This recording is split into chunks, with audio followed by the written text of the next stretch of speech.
Right, welcome back, ladies and gentlemen, to our old school Dungeons and Dragons game. And we do have a new player, so welcome, Jaeger. My name is Egan. I'll be your dungeon master. Sorry, can you say the name again? I'm so sorry. I'm Ekin. I'm the dungeon master here. Ekin. Yes. Nice to meet you. Nice to meet you, Jaeger. So welcome to our group. We play OD&D. Since you're new, we'll teach you about how we play things or how we play D&D here, our rules and such.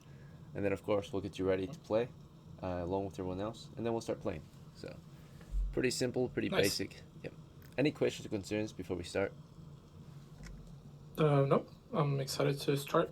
I don't necessarily have a character in mind that I would like to play, so I think that's my biggest problem right now. It's absolutely fine. Yep. So we'll get that situated before we start playing, of course. All right. When it comes to our game of OD&D, it's pretty basic. It's Dungeons and Dragons, of course, basic expert rules with some house rules. Very simple though, right? So the point of our game, of course, or the purpose, is very simple. It's standard. So we're all here to tell stories of parties of adventurers who go out to hunt monsters and treasures for gold and experience points, pretty much. And the whole goal, of course, is to survive, to live to tell the tale, right? To, of course, have fun as well. Tell a good story. If you die, it's okay. It's part of the game as well. But very basic stuff. Playing is very simple here.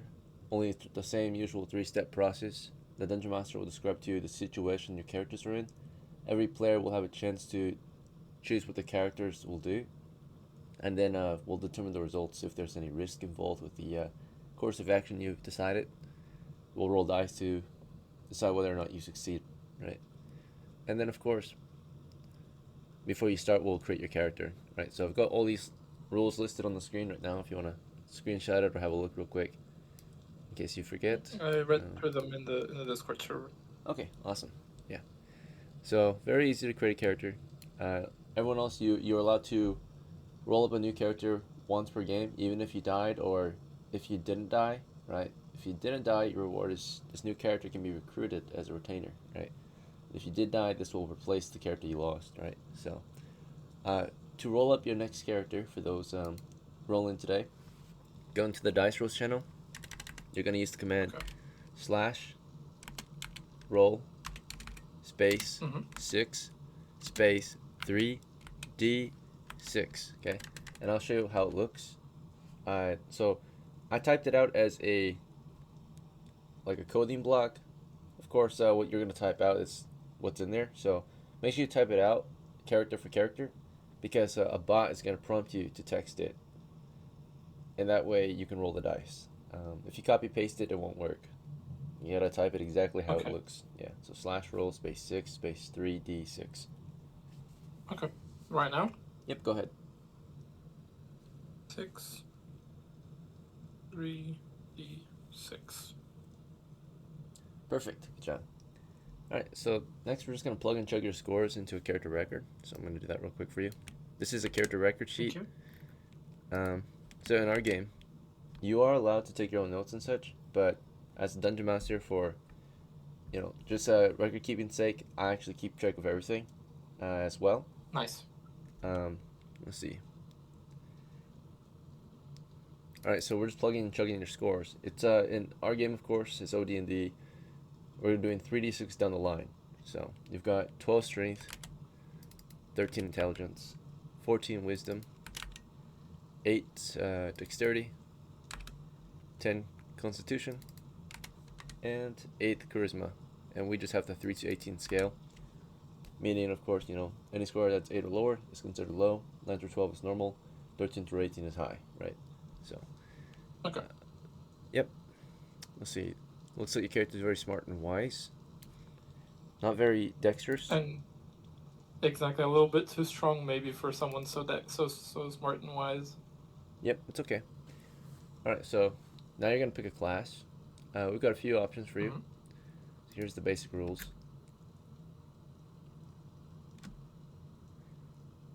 And here are your options. We got cleric, dwarf, elf, fighter, halflings, magic users, and thieves. Here's a chart of all the classes listed.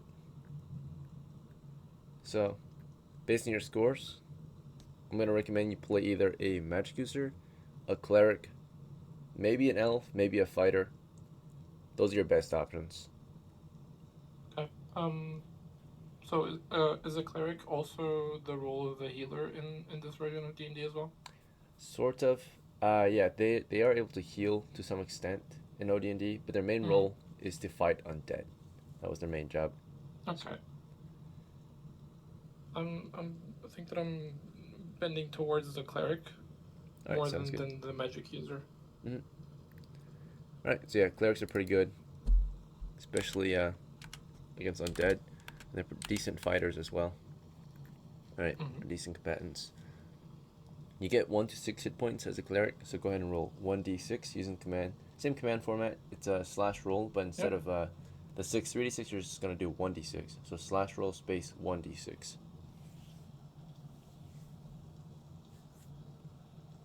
D6. All right, That's pretty bad. unfortunate. You'll be alright. So just don't get hit in this game, you'll be fine. Or make yourself a target.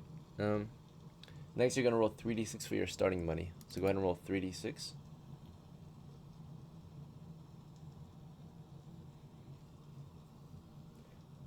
Nice. Yeah. Now we've got to get your cleric some supplies and equipment and such. The first thing we'll need to get you Mhm. is a holy symbol. So that's going to cost you 3 coppers. Nice. That's what you need to do your job. Let's see. To turn undead, right? Or compel evil. Let's see. So holy symbol costing 3 coppers. So you're down to 6, which allows you to buy anything else, right? Armor, weapons, supplies. So what would you like to start with? I think armor is a good place to start. I only have 1 hit point. Right. So you already own a helmet. It's standard issue in our game at the moment. It's along with a set of clothes. Nice. But helmets, you could upgrade it to a heavy. However, I would recommend you either get body armor, like a Gambison or an Ekaton. The other option is I'm going to recommend you get a shield. Very good against missiles, right? Nice. Yeah, I'm thinking a Gambison and a shield. Is that possible? So with 6 coppers, it is possible to get the light versions of either or the normal version of one of the two, right? So the Yeah. light version of either, technically you don't benefit too heavily from either or, right? But you have more Mm-hmm. versatility in how much protection you've got. So that would be like a buckler and an Akaton, right? So Yeah. How about the middle body and the light shield? so With the, a light shield is 3 Go ahead. coppers, and an Akaton, which is a light gamson, is 3 coppers as well. A Okay, so gamson, that's perfect. yeah, you could do It's that. my whole money. Yeah, it's just that you won't have any money for any weapons or supplies. Ah, right, that makes sense. Um, what if I go no shield then? Would that be better? Or is there a lighter or cheaper version of any of them than light? I don't think so, right? Not really. Yeah, this is the cheapest they've got. So 3 days pay will get you That's it. a buckler, right? 3 coppers. I would recommend going with the shield over body armor. Let's see. Shield So over body armor? yeah, unless you plan on using Okay. a 200 weapon, right? So or No, item. not with 1 HP. Okay, so yeah, a buckler might be your best bet. Uh, if you want, sometimes the best defense is the best offense, right? So if you don't want any armor at all, you can just go for a better missile weapon, right? Like a bow and arrow or a crossbow. Yeah. So if you want to skip I'm a out on big armor crossbow fan. completely, you want a crossbow? Yeah. Okay, sounds good. So crossbows are very good in this game. They fire every other round, but they compensate with the amount of damage and accuracy that they have. So like a short bow, Okay, for nice. example, deals a d6 per round, whereas a crossbow might deal, 2d6 every other round. So it's just you deal a very heavy blow the next round, and you also have increased accuracy. So not a high rate of fire, And then but yeah, the middle round is the one that I spend reloading, right? yeah. So you would fire, reload, and then it's every other round you would get to fire. So round 1 you would fire, Okay. you would be reloading between round 1 to round 3. At round 3 you would fire again. So it would take about 20 seconds to finish reloading and aiming. So Quick question. Does it matter then that my dexterity is so low if I'm firing a projectile weapon? You would have a penalty, unfortunately, but it's not a big deal. Um, Actions are more important than the weapon you pick, personally, I think. So like you can go for a spear and not have any penalties, but you'd probably do a lot worse than if you went with a bow from a distance, right? With that penalty. So, Okay, being that you're at one that hit makes point, sense. yeah. Unless you had someone to protect you at the front and you're just attacking from, say, the back lines, right? Then you'll be alright. You'll do a lot better. But even so, yeah, I think the crossbow might be better for you. So, Alright. okay, so if a crossbow is the one you want to go with, um, it would cost you a total of, let's see, let me check the price real quick. If we can afford one.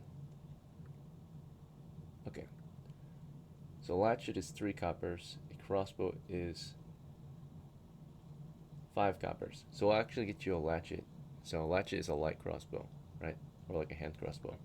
So it's one-handed, Yeah. possibly you can use it in 2, of course, or increase accuracy. But um, light crossbow it is. Total price is 5 coppers, which leaves you with 1 copper left. Okay. If you want, you can also sling your latchet. If you sling your latchet, you can wear it like a rifle, right? So if you wanted to drop it, it would just be hanging around you instead, right? Mm-hmm. Would you want to Is that sling like a it? useful thing? Is that something that people like? Oh, am I gonna need my hands free to do a lot of stuff? Yeah, yeah. So if you can afford it, you should get one weapon sling. Um, but there's other things you could get with 1 copper, like a rope or a sack or extra clothing. Um, would you prefer that, or do you want convenience with your crossbow?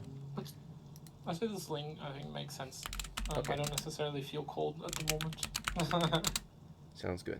Let's see. So a slung latchet, a quiver, and some corals. Yep. So yeah, extra clothing. In the future, if you want it, you could get it. Of course, it's not super important, but it's got its uses. Hood and cloak can conceal you, um, cover your skin. Mm-hmm. Mask could help you survive in gassy areas. Um, Gloves, of course, for handling hazardous materials or dangerous materials, right? Etc. Mm-hmm. Right? Just examples. All right, but you're almost done. One last thing is to choose your character's name. If you don't know any, Yeah, I had a or question oh yeah, about go that. ahead. So we're doing like a serious kind of thing, right? With the table and etc. I'm not gonna name my character like Bill or something. You can name it Bill. Just preferably a name that your parents would actually give you in medieval times, right? So some Yeah. players in the past have come up with ridiculous names, right? And that's not allowed.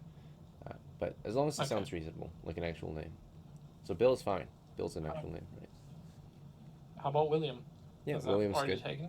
No, you can have any name you want as long as you haven't had multiple of that name. Because due to record keeping, how we do things or how we keep record, every player is allowed to have the same name, or the same name kind of if they have some differences.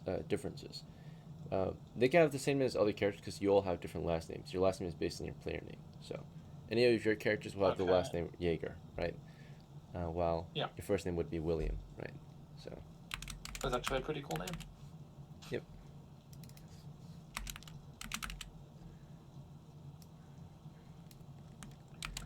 All right, and you're all set. Okay, so just sit tight, and let me. At this point, I'll help the other players out. So, let's see. Absolutely, thank you. Yep, thank you. All right, we're gonna go with Hart next. All right, so Hart, I think your character Lilith was killed last game. So, did you already roll up? Oh, she was. Yeah, Oh, okay. No, did it? Sorry. or she wasn't killed, but she was captured, right? So, you still have to roll a new character, unless you have an old character you want to play. But No, I wrote. it's okay. Yeah. I got 15 and 14 and 11, 11, 13, 4. Okay, so this one's incredibly uncharismatic or unlikable, but everything else is fine. What? Maybe she's super awkward, Awesome. right? Okay. All right. Uh, Next is you're gonna pick your class. Maybe elf, fighter, dwarf, magic user, might be your top picks. Fighter. Fighter. Okay. Go ahead and roll hit points. It's 1d8.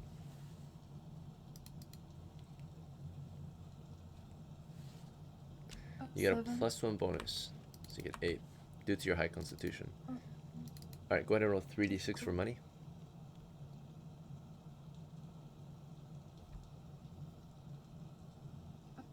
Nice. All right, and then for your starting gear, do you have any preferences? Do you want some ideas?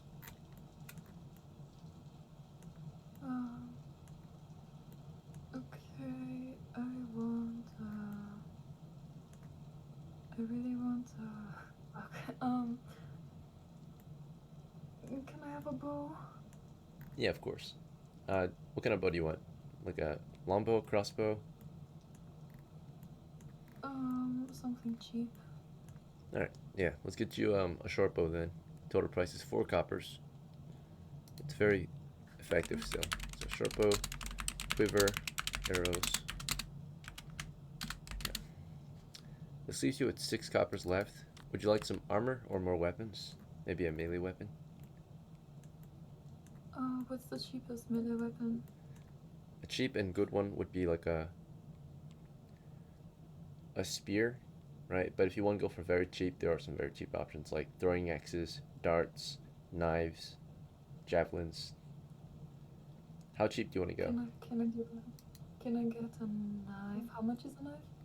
A knife is with a sheath included 3 coppers. Is that okay? Okay, I want a shield first. Shield? Okay. Do you want a normal shield or a small shield or a heavy shield? A heavy shield. Okay, yep, like a kite. Sounds good. So, in that case, it's going to cost you 10 coppers. With a sling, it's 11. You've got only 6 left, so you could afford a... You could only afford a normal shield at the moment. Is that okay? So like a heater shield. Okay. Okay. I'll take a normal one, yes. Alright. Do you want a sling for this, or do you want just a shield? If you have a sling, you can wear it. If you don't have one, you have to carry it. Oh, can I have a sling? Yep. Alright.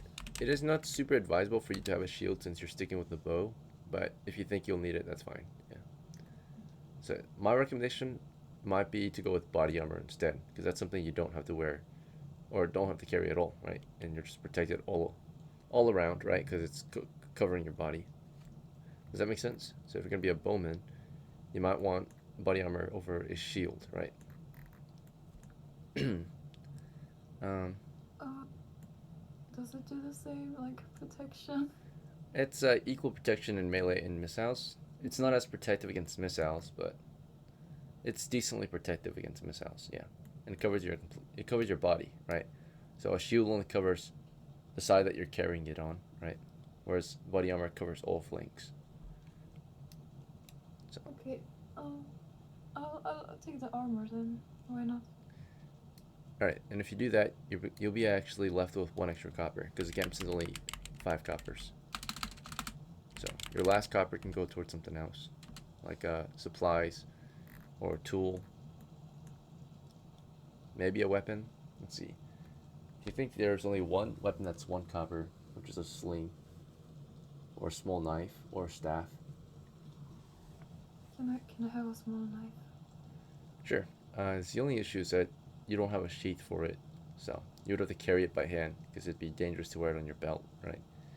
Just no sheath knife, right? So would that be okay with you? Just open carry a knife, right? Because you could that's fine since you've got a quiver for your bow. You don't have to carry the bow in hand, so you'll just march around with the knife. Okay. We'll see. Last step for you is to choose your character's name. Okay, I am picking a girl and I want a FLORA, like the plant, what's it called? Is it FLORA? Flora? Yeah, that's good, yes. Okay. So you want this character to be the heir of your last one, Lilith? If that's the case, you'll get some Yeah, extra money. sure. Okay. So this is Lilith's heir, right? Her placement. Let's see. Because Lilith did not die for nothing, right? She actually got some experience in the field. Her next of kin gets to start with an additional 1 copper. On top of that, her body was captured and looted by kobolds, so unfortunately nothing can be returned, or nothing could be inherited gear-wise, but at least due to the amount of recognition she gained, Flora's house, or, you know, Flora got to start with an extra 10 coppers, right? So, in that case, you can afford a sheath for your knife, or if you want, we can return the knife and get something better, right? Like a dagger, or a sword, or a spear, right? Would you want to do that instead? Because you have 10 additional coppers, right? So, you return the knife, you'll have 11. I kind of want to just Stick with the what is knife? it called? The bank. Do you want a sheath for it, at the very least? Sheath knife. Yeah, that makes it so that I can carry it, right? Yeah, wear it on your belt so you don't have to, like, hold it in hand. Oh, okay, yes. The rest of it you can bank, yeah. That would be 9 coppers in the bank. Okay. That's it. Yep, you're good. Or just sit tight.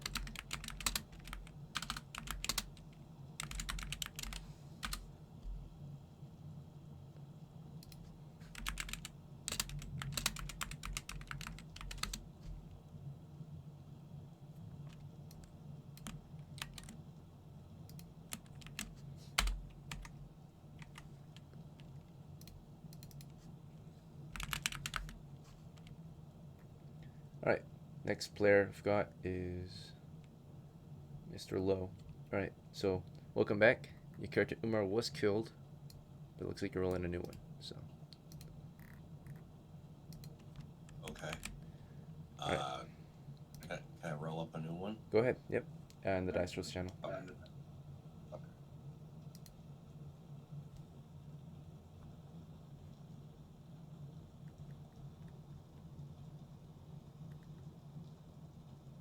Okay. Well, looks like a fighter. Pretty average. Alright, nice. So you got, looks like 12, 10, 12. Let's see. Yeah.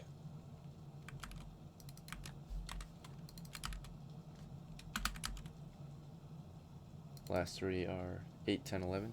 Let's see. You said fighter, so go ahead and roll a d8 for your hit points.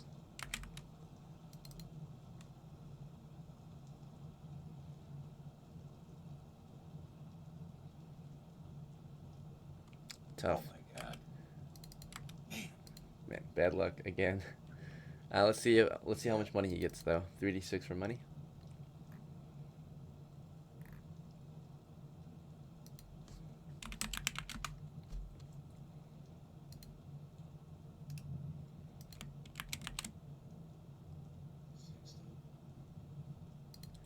Alright, so you got 16, nice. So that's good. It compensates, hopefully. On top of this, do you want to name this character the heir of Umar? If that's the case, he gets to start with a bit more gear, right? Nah. No? We'll start fresh. We'll name this guy BERIM. BRIM.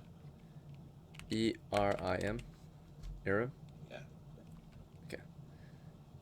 And then, let's see. Next, you've got to buy some gear. So 16 coppers. First thing you might want to get are some weapons and armor, since you're a fighter. BRIM. Oh, BRIM. My bad. Yeah. Let's see. BERIM. Okay. So do you want to go with weapons or armor first? Or something else? Go with armor. How much is breastplate? Let's see. So, breastplate. Typically it costs, I think, here, let me double check actually. I think it's like 250, but Oh jeez. there are some lighter versions or lighter cuirasses you could get. So, let's see. With only 16 coppers. looked into armor. Oh wait, that's right, I got a list right here. I always forget. Here it is. So, looks like you could afford a heavy gambeson, which is 10 coppers. It gives you a -2 armor class bonus. Just as good as male, right? Okay, I'll take that. Okay, so, and it costs 10 coppers, so you're down to 6. You've got a heavy gambeson now. Okay. And then, what kind of pole arms do you have? So with only 6 coppers, you can only afford basically a spear at the moment. The next Okay. best might be a pike for 7, or then a polearm for 10. So we'll go with the spear for now.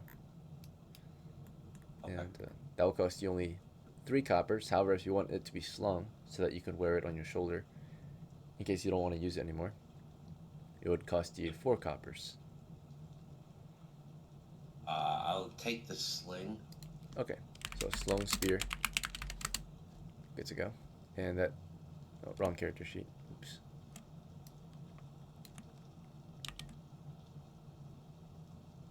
So that leaves you with 2 coppers. How would you like to spend these last 2? How much is a dagger?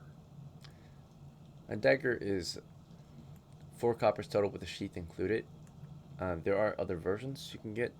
Let's see, like knives, or light daggers, or a dart, which is like a throwing dagger. Throwing dagger, if I can afford it. Yeah. Let's see, with only 2 coppers left. A dart costs 2 coppers. You wouldn't have a way to wear it or carry it. My recommendation, something better than a dart, and for cheaper and with more shots, is a sling and stones. It deals 1d4 damage. It's only meant for missile, of course, so you can't melee with it, but might be better off than a dart, right? The only good part about a dart is you can also melee with it. Well, it's looking like... So sling and stones might be your next best bet, right? You get 30 stones, a pallet for stones, a sling, total price 2 coppers. Each shot deals 1d4 damage, right?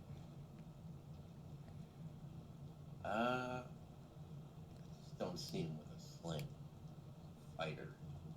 So what he's gonna do is hang on to these 2 copper. Okay, save up. Hopefully kill something and then pick something up. Sounds good, yeah.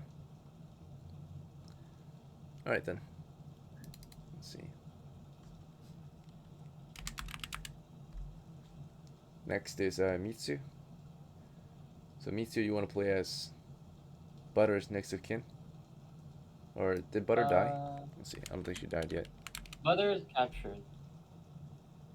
Right, so, let's see. Since Butter is captured, I'll take MASI. That's right, just a moment. I think I just made an error just now. Yeah, so because Lilith wasn't killed yet, right? So technically... Lilith is a heart character. Yeah, no, for Heart. I accidentally gave her inheritance even though Lilith didn't die yet. So, she was captured, not confirmed killed. So, technically, I made a mistake on my side. We'll just correct it real quick, though. So, FLORA's not the heir of Lilith yet, right? Or she could be, but can't inherit anything quite yet because she's not dead yet, right? So, Is it possible to save her? possible, but more likely you want to confirm that she died, right? So that you can gain your inheritance. So, Oh, okay. she's not confirmed killed yet, so you can't claim the inheritance quite yet. If she's been gone for longer than, she's been missing in action for a long enough time, she could be declared killed in action, right? But at the moment, she's MIA, right? So, let's see, or captured. So I'll just, to reconcile what we did, I just took away the sheath and took away the copper that you would have inherited if you were the heir of Lilith, right? So that's it. That's on my bad or my part. So, all right, back to Mitsu. So Butter is not dead yet, right? So can't beat Butter's heir quite yet until she's confirmed killed. So I'll take I'll play as Masi. They should be alive. Let me have a look. Let's see. Yep, Masi's good. So I'll grab Masi. Masi, yep.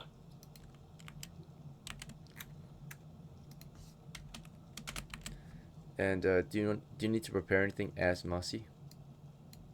As Masi, wait, let me check their current equipment.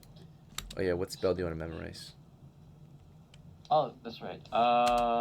Charm Person for Masi's spell. Okay. Then I'd like to try and hire Mabi.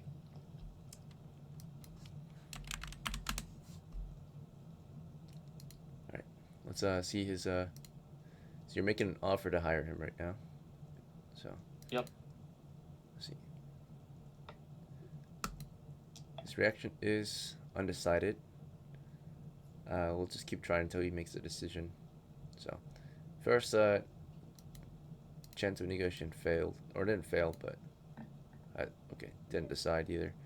That's a -1, so 7. All right, he declines your offer. He does not want to be hired. How about Mahu?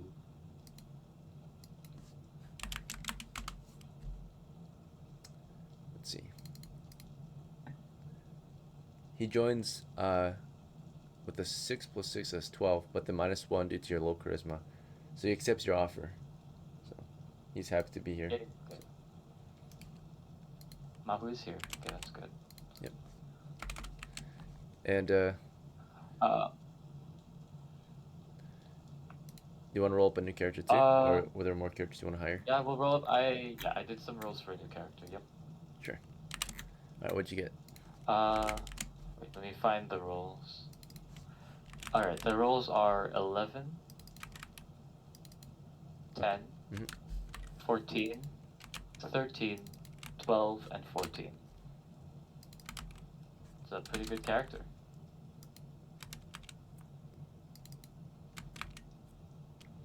All right, what class do you want? Yeah, looks pretty what would you recommend for this? Cleric or thief with this one.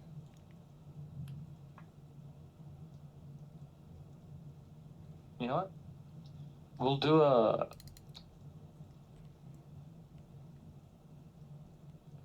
We'll just do another mage. You know what, mage? Sounds good. Yeah, go ahead and roll 3d6 for money.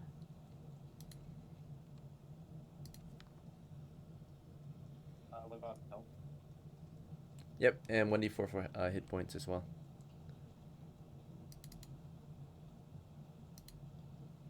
Okay, 3 health and 6 for coin, 3 for health.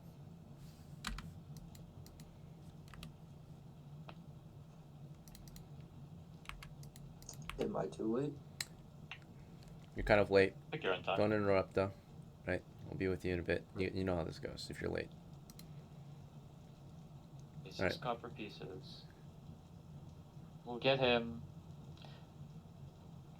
a shield and wait, what can I get? So for spells, Oh, that's right. what I spells do you forgot want to go some with? spells. We'll do DM Chosen. Okay, 3 coppers left. How would you like to spend it? Can't get much with this. We'll just get a short bow. Can't afford a short bow yet. You need 4. What can I afford? A sling. Sling and stones? I got a sling. Okay. Yep, sling and stones.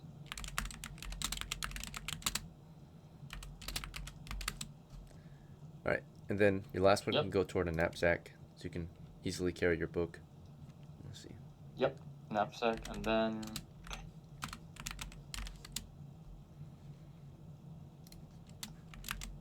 her name will be Pauline. How do you I'll spell spell that? it out in the site. P-O-L-L-I-N-E.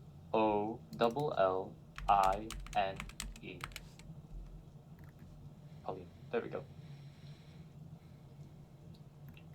Alright, Yes, that's all. Yep, thank you. and then honestly, you joined in late. Let's try not to make it a habit, right? Let's see.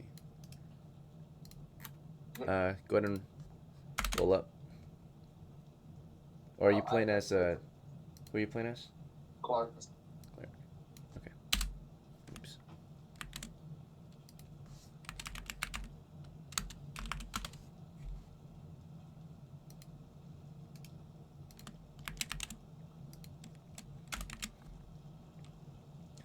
All right. So, 25 coppers. How would you like to prepare?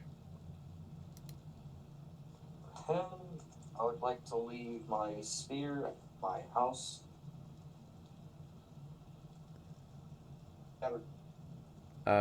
What house? Clark has a house? My family has a house, yeah. Who's the owner?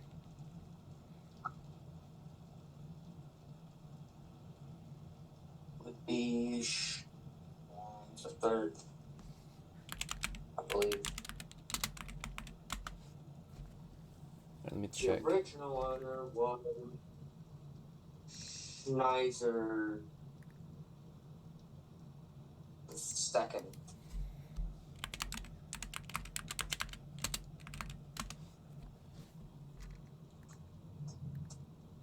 All right. Schneider the second was killed, and so let me see if there's the house listed anywhere.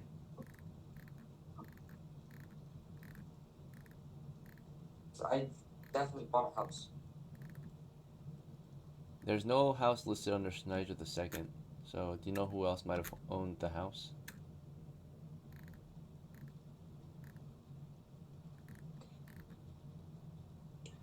Hold on. Because the house is listed under one character's name, right?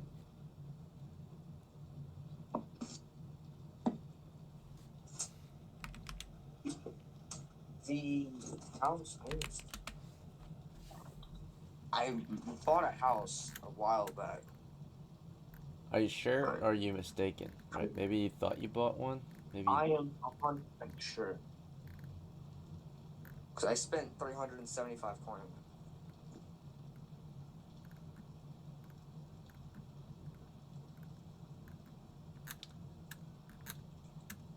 This is months ago, though. So. All right. If this happened, there would have been record of it, right? I never forget, especially with a house, right? Because that's a big investment. So there could have been a change of mind at the last minute. Maybe you're remembering things wrong, but unless you can find me the name of the owner of the house, then you don't actually own a house yet. Let's see. I'll look up the word house and see if anything pulls up.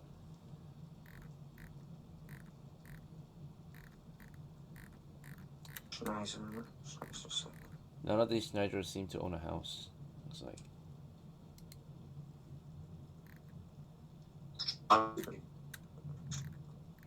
The only homes I see are one home that belongs to House Geese and one home that belongs to House Idle.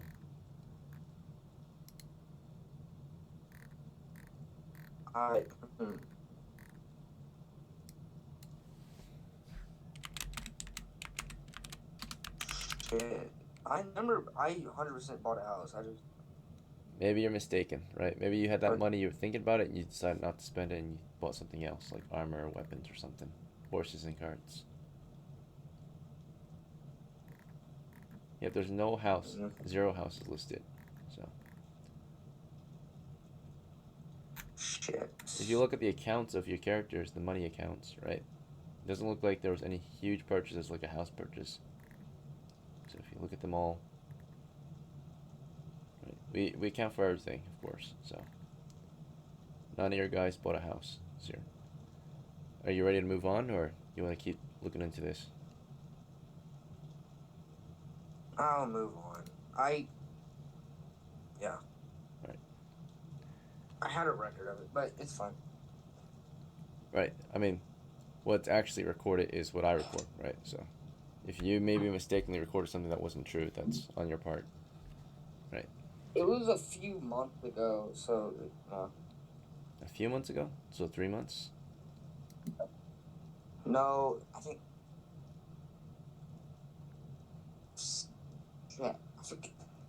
It's like 4 or 5 months ago. I forget. It doesn't matter right now. I'll just buy a sword scabbard.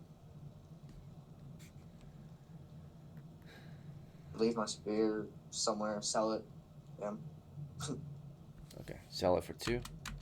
Sword and Scabbard's 8, so minus Yep. 2, 6. Yep. Anything else? Heavy helmet, heavy gambeson. Again. Right, 15. Anything else? Heavy shield. Can't afford it. You've got 4 left. I've got 4 left. Yes. Damn, bank it. Fine. You bought a second heavy gambeson even though you already own one? How about we put that I toward a don't own a shield? heavy. Oh. It says you have a heavy gambeson. Oh, okay. So we can put it Okay, toward a no. shield. Yeah. You get 5 back then. Anything else? Yeah. Spend that on 5. Knapsack. Torches. $10. Anything else? That's about it. Alright, the knapsack, torches, and tinderbox are on you or your card. On me. Okay.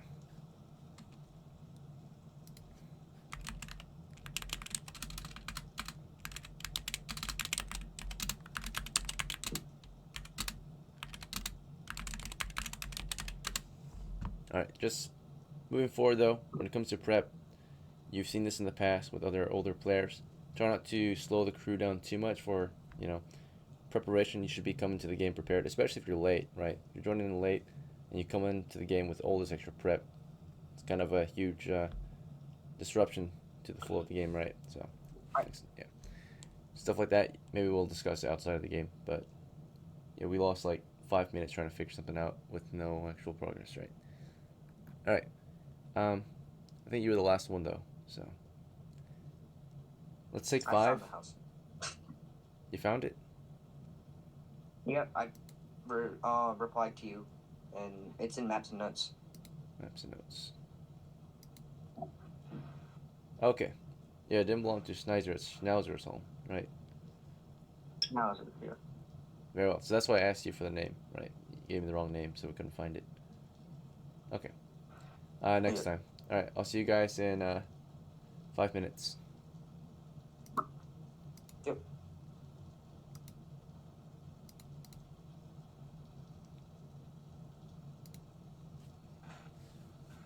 What are we doing this game, Mitsu? Me too. Did you go up to the south cave yesterday? Yeah, I kind of killed a ton of kobolds. Yeah. Did you find any of the prisoners or no? We rescued Penelope. Penelope? Oh, that's great. Yeah. Only Penelope. We didn't find anyone else. Nope. Unfortunate. Is there more to explore in the south, or Yes. if you want, we could go for the south again? I have 2 retainers this time. I think one of them has a heavy gear, though they have 1 health. Yeah. Let's go up to the south again. Is everyone fine with going after the south again? Yep. Okay. Jagger. I guess Jagger doesn't speak. I wouldn't be able to tell you. It's my first time playing. Okay. That's fine.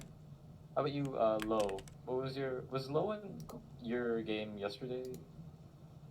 Yes, he died, and I'm not gonna brag, but I kind of kill all the kobolds. Alright, cool. Hello, Lo. Welcome to the game. Thank you. I killed 1 kobold, so I get credit for 1. If that was your first game, that's a good thing. That's a good thing. If that was your first game, that's a good thing. Yeah, I killed 1 of them. You know, honestly, was the reason my first character died. Motherfucker, fuck you. It was not me. Blame the dice. Don't blame the player. Fair enough. I blame the dice and the player. Can't. It's so funny. I got. You did what shoot was it? someone in the ass though. Kurt did really well. He Wait. killed a lot. He killed a lot of I people. didn't shoot no one in the ass. What do you mean? I killed. Player. Oh wait, your first character. Oh yeah, your first character. Yeah.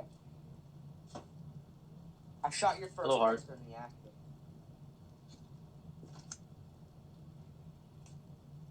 Hart, you were What saying makes something? you? I heard Hart saying something. Heart, what'd you say? I got the best rolls to kill a friend. Hey, don't kill your buddies.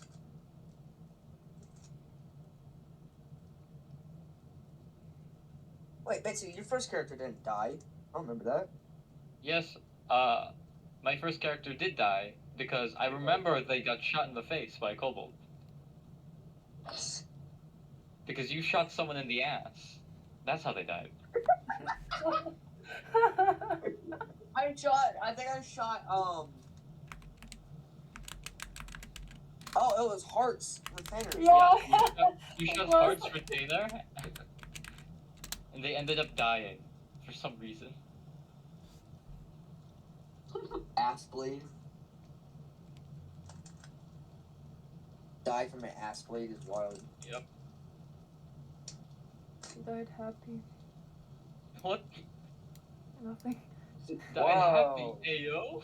No.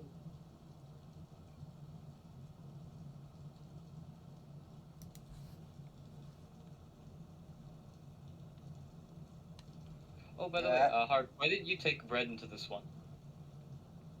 I have no idea. I just didn't want to. Oh, okay. Didn't Butter die? Butter is captured, not dead. Dead. Butter is male, right? Butter is female. Mm-hmm. This is the very first female. Interesting.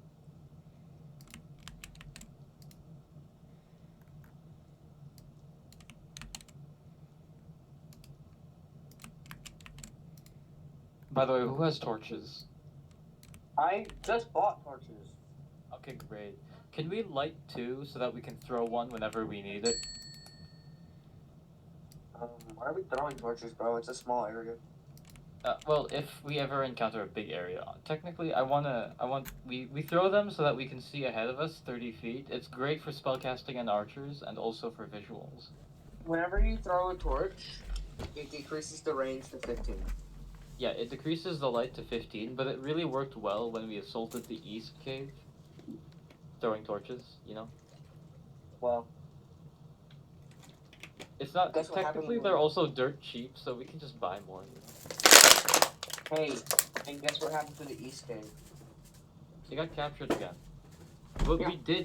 we did successfully clear out, like, the entirety of it. Like, an entire, like, section of it. And then we Hey. found a bunch of bodies. But, like, remember that party? Last game I was in, thanks to me not running away, we won. Just saying. All right, ladies and gentlemen, Okay, that has nothing your to break do is with over. torches. We're about to start. Thank you for your patience. Hopefully it was long enough. So last we left off, our party returned from the South Kobold Cave, this time somewhat successful. Although there were some casualties, a few of them made it out alive, right, or a couple of them. So one of them is here with us today. That's Clark II. First level fighter, he was a retainer, and he took his master's place, right? Now he is in charge of House Honestly at the moment, or at least the current representative from House Honestly. All right, but we've got a few new characters in the crew, right? We've got Flora, the veteran. We've got William the Acolyte, a new household, House Jaeger. We've got BERIM, the veteran, and we've got MASI, the medium, along with his retinue, right? So we've got quite a few characters in this group this time, right? Good chunk of retainers as well. And with that said, we're going to go over the background real quick because we have a new character with us. So, for those who are unfamiliar or new or have forgotten, our campaign takes place within the Kingdom of Einkland and is based out from the town of DELN, which is a small frontier settlement along the coast here. And adventurers set out from this small base into the wilderness in search of course, monsters and treasures to hunt for gold and glory, right? Most of our campaign occurs toward the north, where the Kobold caves are. Sometimes adventurers are brave and try out the Greenskin caves or other places like the Wildman villages to the northeast, the Undead Temple ruins to the southeast, or maybe even pay visits to the village of Easton, right? In their mines, in those large and very vast mountains and such, right? The last crew, of course, like I already mentioned, has campaigned toward the north against the Kobold Caves, so that's actually currently where we left off. So our new arrivals arrive on the scene at the South Kobold Caves, and of course you guys have different plans. If you're arriving here to pick up the old crew to move on elsewhere to try new places out, that's fine too. But starting position will be here at the Kobold Caves. So just some background on this place. The Kobold Caves, they are a group of caves among grassy hills in this vast grassland. The only hills out here really in this grassland, these major hills, in this vast 3 by 3 mile grassland area or grid. Basically though, these lands used to belong to the Kingdom of Einkland along with their neighboring dwarves, right?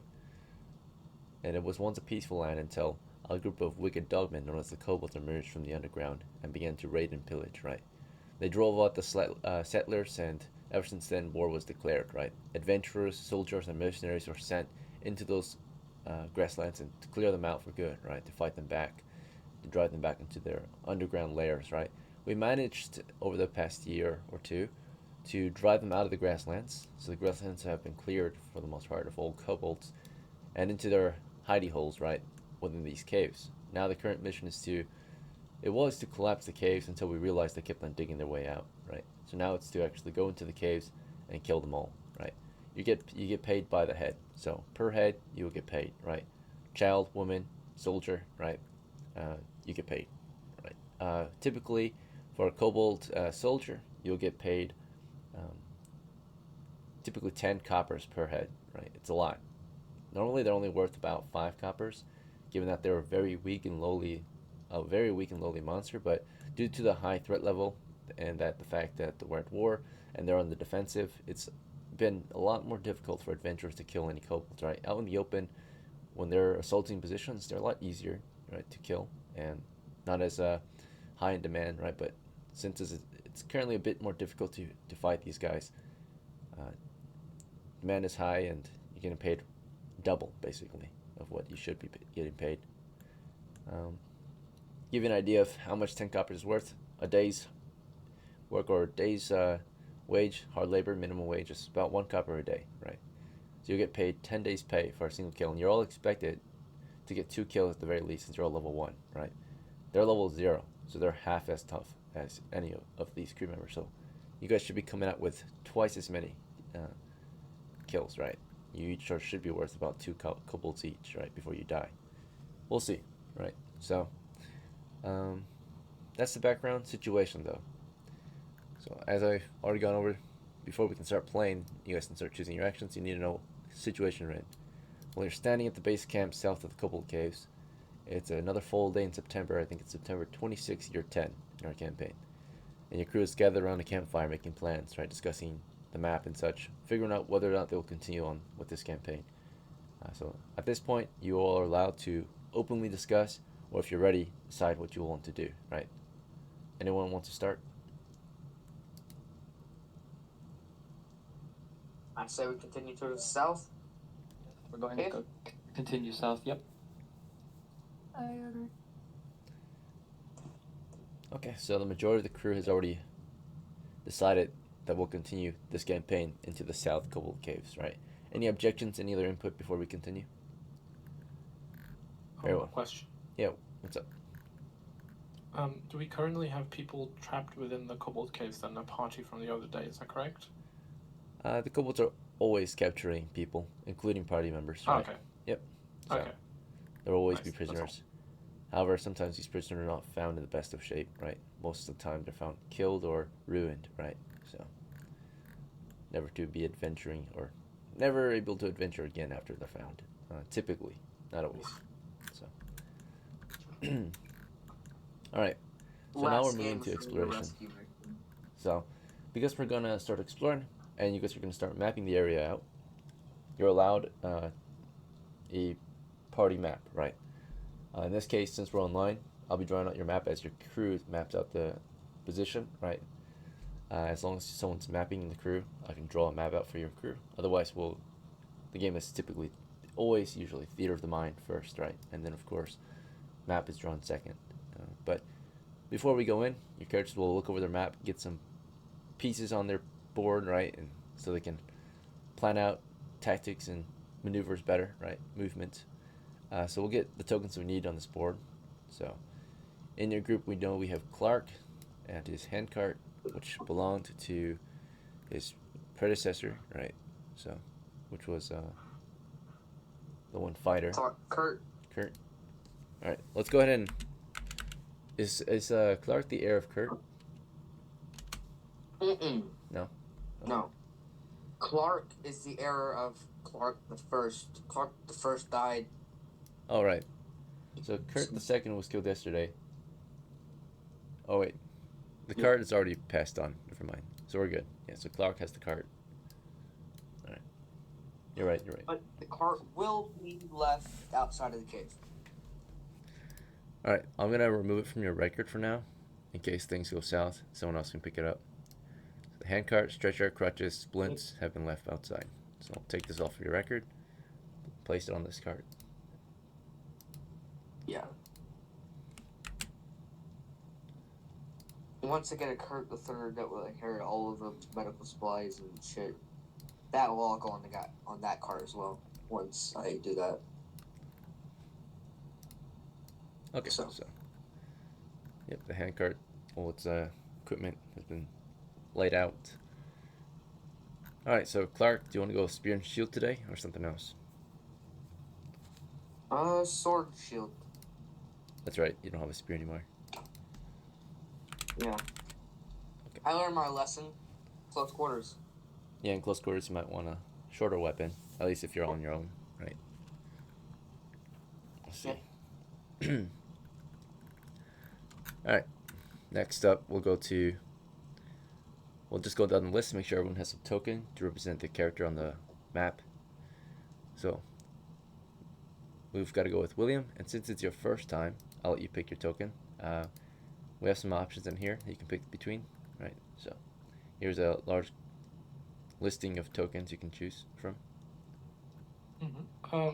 I'd say pick a helmet that looks like mine. I don't know what specific type of helmet I have on, but I really like the pointy nose ones. Armits? Okay. Ooh, German. Or you mean hand skulls or armits? The one that is in the middle on the right hand side. So right hand side, bottom now on the image. Yeah, exactly. Okay. Yeah, So, it's not about the Like German. a bassinet or something. pig-faced or hound skull. Yeah. Thank you. I have a heavy helmet, by the way, DM. So You want a new token then? All right. yeah, I need my custom token. I don't take requests, typically. So. I have the custom token. Remember? Well, if I see it next time, I'll grab it. Let's see. Okay. It's all the way to the bottom. Then Flora, you're a fighter. Let's see. Oh yeah, William, do you want to use your slung latchet for this one? Yeah, absolutely. That's the only weapon I have, so I think that makes sense. Better to go with something than unarmed. Yeah, exactly. All right. Flora, you want to use your bow or your knife or something else? You've got to carry the knife anyway, actually. Let's see. So. Because you don't have a sheath for it. So, knife and bow, pretty much? Or do you want to just use the knife? Okay, knife and bow. Right.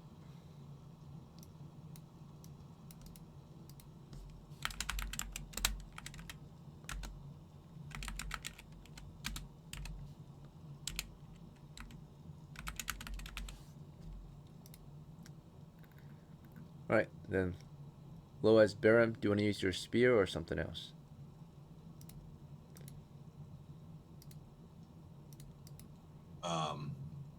Spear, yeah, spear.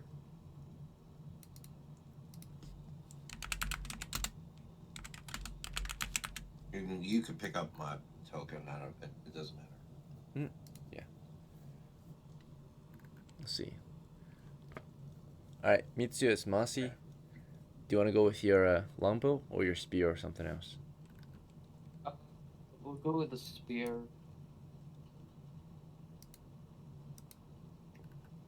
Interesting. Scry's still not working. Let me try this re-enabling it. Yesterday I had the same problem.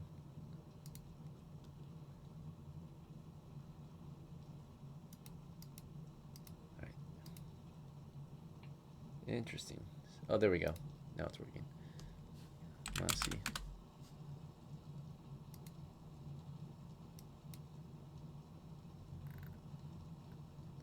And MAHU. There he is.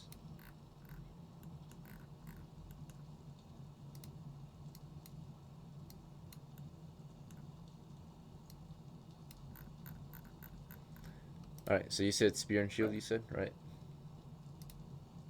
Spear and shield, yep. For MAHU, he's gonna go with the shield and the freehand or Yep, something else. Shield and sword. Shield and sword. Okay.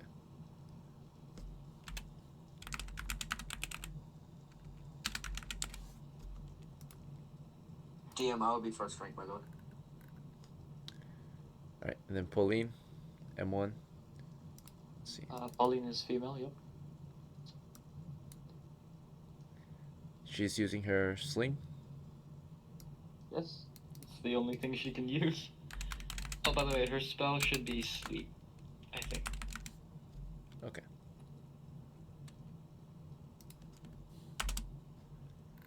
Then you already did cleric. All right. So, tokens have been placed on the board. We are ready to move out then. All right. So your characters arrived on the scene, right, at around 8 o'clock.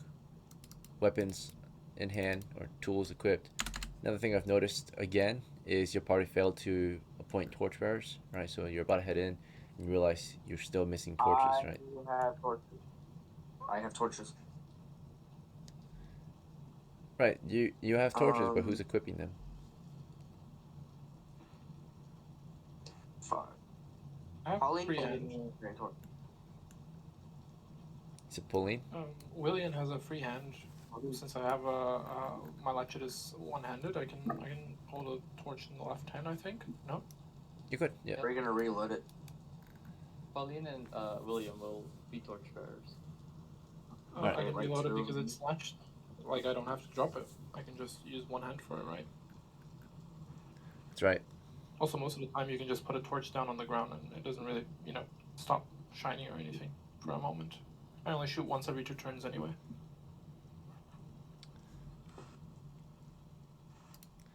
But And we're using if it's not appropriate, I'm so sorry.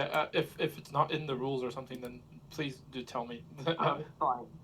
yeah. So No, Clark can't tell you what it's just like- actually happens. I didn't say that, right? As the dungeon master, I'll tell you if you can or not, right? And if I didn't say anything about it, you're fine, Absolutely. right? So, all right, yeah, you can carry a torch in one hand and latch in the other hand. And like Clark said, yeah, you might not be able to reload it as easily. It's just as simple as dropping the torch, though, right? And then reloading, Yeah. passing it off. Okay. For the torches, though, we're using Clark's torches or someone else's? My torches, yeah. Okay.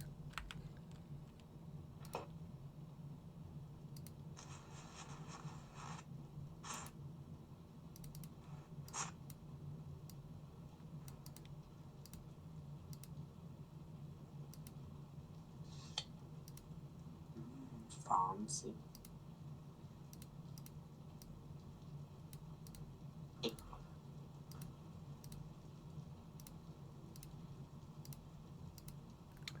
Alright, so your party seems to be ready to go. And at 8 o'clock, you stand outside a 10-foot wide cave entrance headed north, right? The tunnel is only about 10 feet long, and it leads into a cave that continues toward the northwest. The position is secure, right? You can see firelight within the first cave, right? Or a campfire's light. It shines throughout the first cave, so I'll annotate this on your map as well. And in case, just as a reminder, this map is only updated as quickly as your characters are able to map, right? So it's not 100% accurate at all times, right? So you might see things that are not actually there on the map. What you should pay attention to is what is described to you, right? So I'll always describe the situation before I draw it out for you, right? So you're looking, so when I tell you your party has gathered at the entrance, maybe the tokens are not in position, but the characters are already there, right? And they're looking into a cave, and there's campfire light inside. So I'll update your map as we go. And the campfire light reveals basically everything in that first cave, right? It shines through everything in the first cave. And of course, it reveals the position of soldiers who are in charge of tasked out to guard the caves, right? So you understood that the south siege camp, or the south camp, has a garrison of about 20 soldiers from down, right? So let's see.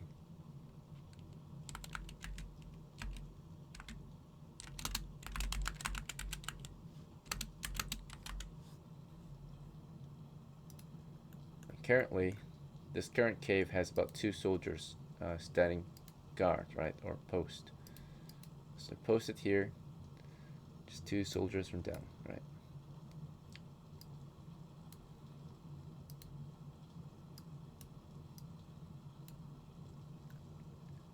Okay. But who would like to lead the way in? I heard Clark volunteer a moment ago. Anyone else? Mahu. Mahu? Okay, and you're playing as MASI, right? So you tell Mahu your retainer to help lead the way. And then Masi will be second rank.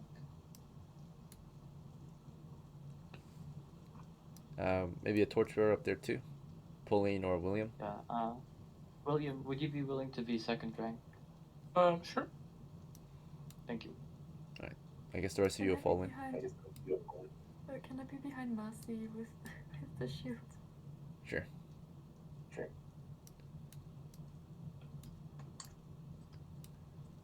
Baron will be rear guard for this one. Let's see.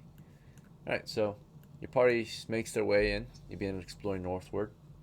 And speak up if you object at any point or have any other ideas. But Clark and Mahu are leading the way in. So you climb down into the cave, into the first cave, right? And the cave is about 20 feet north to south and 40 feet east to west. It continues toward the northwest, right? You see one other exit in the northwestern corner on the north wall, right? And it's another 10-foot wide tunnel going for about 10 feet northward to a 10-foot intersection, square intersection. From that intersection, there are 2 other exits. Both of them are 10-foot wide tunnels. One's heading north and one's heading east, right? The tunnels are covered in dried blood stains. They stink.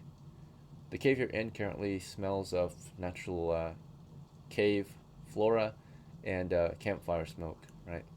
So it's not too bad. 2 soldiers man this post, right? Their initial reaction to your crew is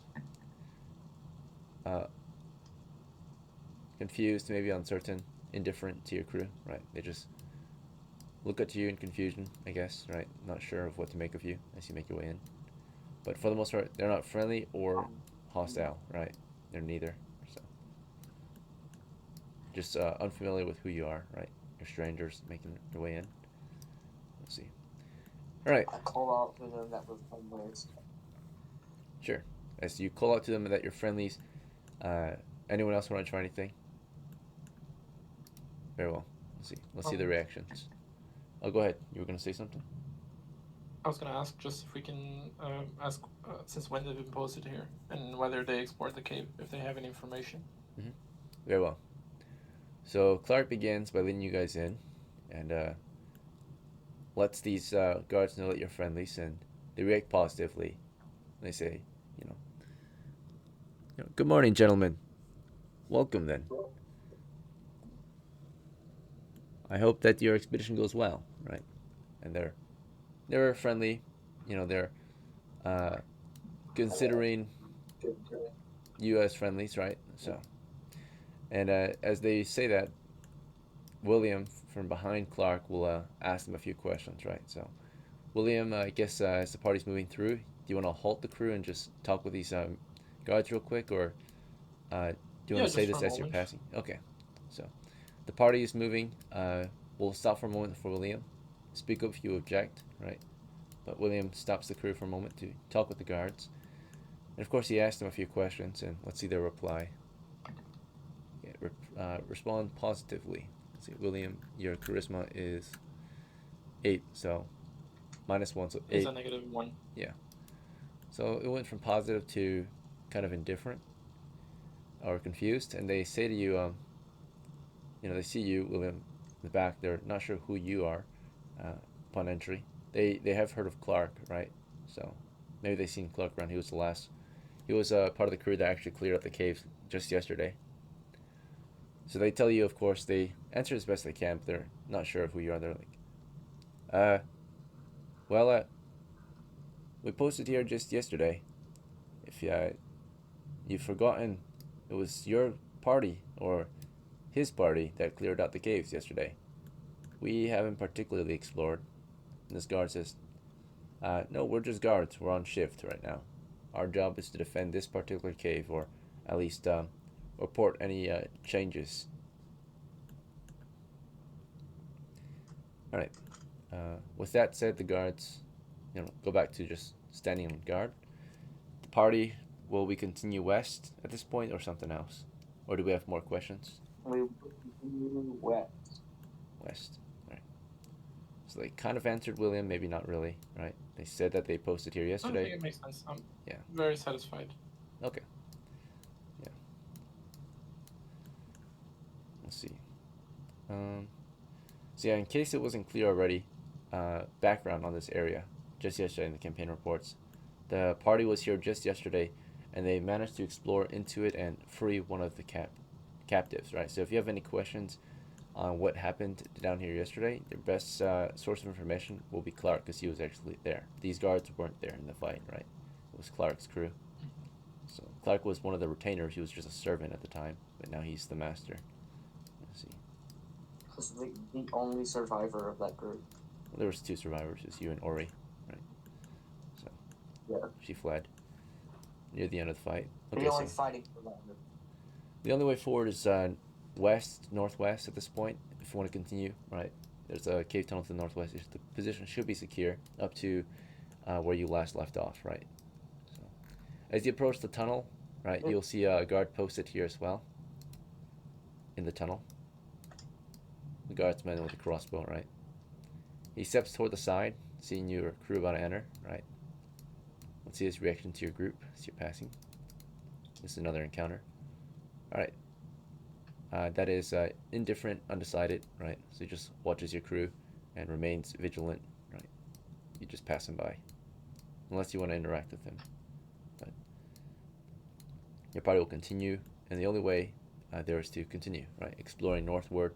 And in case anyone is unfamiliar with exploration rate is very slow. It assumes your characters are carefully moving, observing, but what slows you down dramatically is mapping. So you would move, and anytime there's unfamiliar space, your characters will have to draw out the map if it hasn't already been drawn out, or update it, right? In case the map's already drawn out, they have to update it as they go. And if we're moving through a mapped area, which we currently are, we move 3 times faster. But our crew is considered to be a medium footman crew, which means we move at half speed, which is basically 20 feet per exploration turn, which is, again, exploration turn is 10 minutes, so 20 feet per 10 minutes. However, if we're moving through mapped areas, it's 3 times faster, so we get 60 feet of coverage before 10 minutes will pass. We've already explored 10, 20, 30, 40, about 60 feet in. So upon arriving at the second tunnel, it's already been 10 minutes since you began exploration of the area. And bear in mind, torches were lit around 8 o'clock, so it's already 8:10, right? Let's see. So you're at the intersection at this point. You made it down the tunnel. From the intersection, we have more campfire light toward the east, which I shall update your map with. So the east area is also clear at the moment, and also somewhat secure, along with the north side, right? So north position also clear. We've got a campfire in that corner up there. And we've got more guards in here. So we've got another guard directly north of the intersection on shift. We've got, it's like 2 other guards toward the east.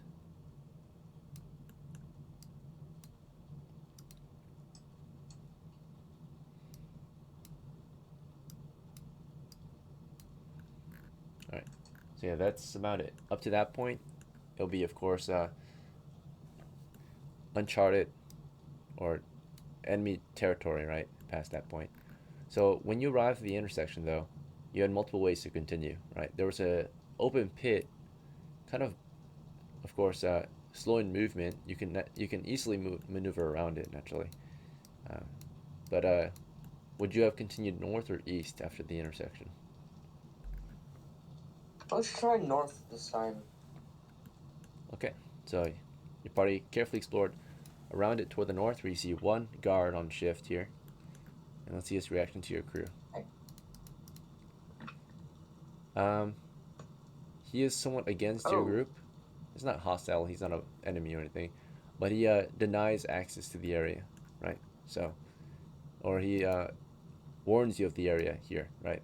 He's like not letting you move freely into the area. So as you're passing through or making your way around the open pit trap, the guard will say to you, halt right there. My apologies, but this area is a dead end. I suggest you go elsewhere. Dead end. Right. I guess we're going to the east. Right, and as you can tell, right, you look around the corner, you can already see it's a dead end. All that's there is actually a guard supply area. They have a supply of ammunition, right, and food stores right there, right, in case they end up having to hold a position, right. We'll have plenty of ammo. So, supply stash over there. He's protecting it. DM, for example, what would happen if a guard had a hostile reaction towards us? Immediate attack? Like a 2? Immediate. Is that what you meant? Like if they rolled a 2? Yeah. They probably would warn you that they would fire, right? They probably would immediately actually physically stop you, right? Versus verbally. So they'll run up and like push you back, maybe get you to like aggressively, right? Warn you, I guess, right? Get physical.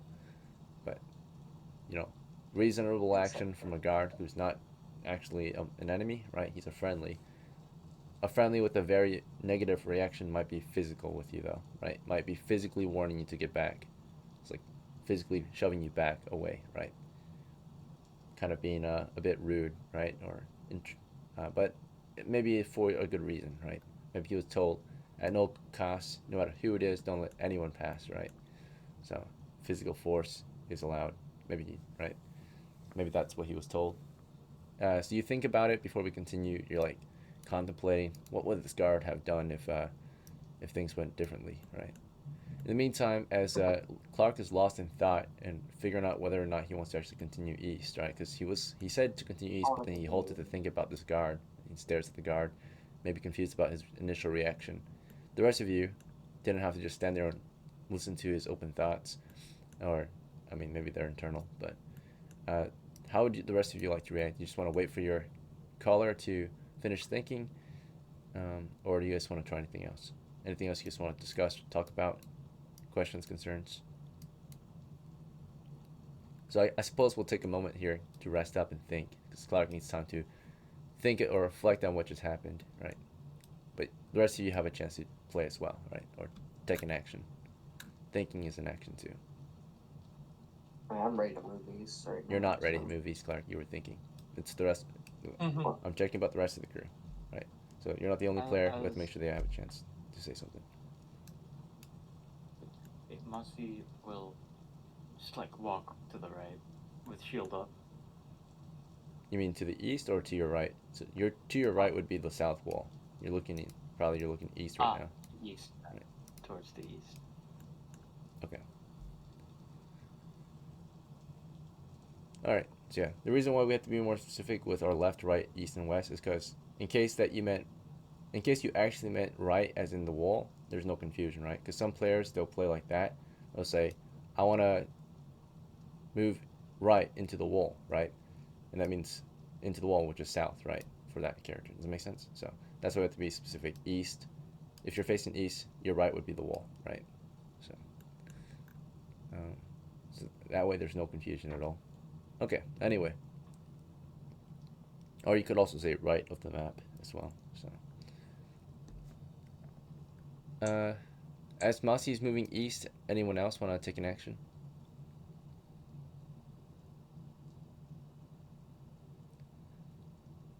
Very well. So, most of you are on standby. MASI breaks rank because the original appointment was Clark and MAHU, right? MASI breaks rank and moves east. Did anyone want to go after MASI or just wait for your callers and mappers to finish thinking? Okay, so it sounds like the rest of you will stay back and wait for a bit as MASI moves up. I'll move east as well. Alright. So what I just did just now was to give everyone else a chance to take an action, right? So I was checking to see if anyone else wanted to do anything in response to what MASI did, because we know for this turn, Clark was in the middle of thinking. No one had to stand there and watch him think. MASI wasn't, for one thing. MASI was moving east. So what I said just a moment ago was to see if anyone wanted to react to what MASI or Clark did, or anything else, right, in that turn. So I understand you want to move east, Clark, but that won't be until they all had a chance. And now you can move east, right? After MASI finished moving east. Because MASI moved east while you were thinking. So MASI, how far east did you want to continue?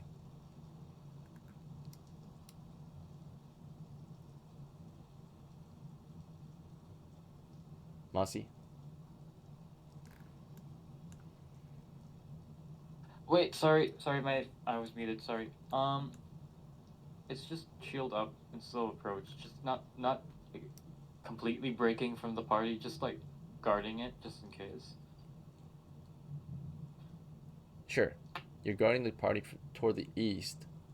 But how far east did you want to move? Because you said you moved, right? So was it 5, 10, 15? 10 feet. 10 feet east. Okay.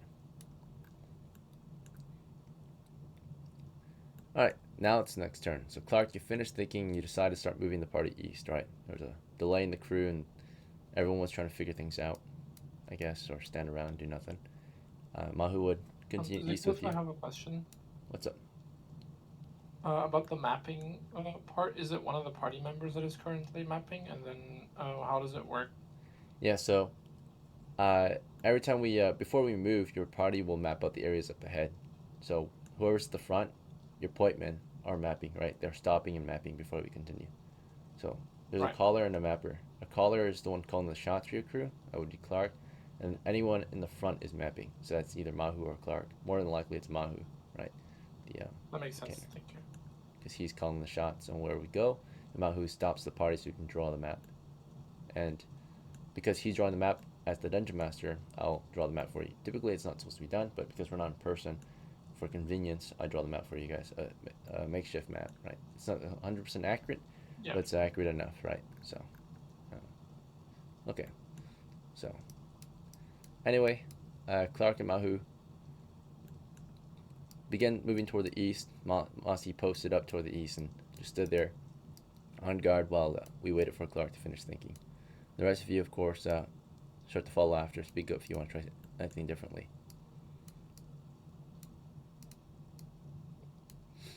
Alright, so the next tunnel is only about 20 feet long, 10 feet wide, leads into a 20 foot by 20 foot cave with 2 exits, a tunnel that's 10 feet wide and about 20 feet long toward the north, and an exit that's about 5 feet wide and 10 feet long toward the east.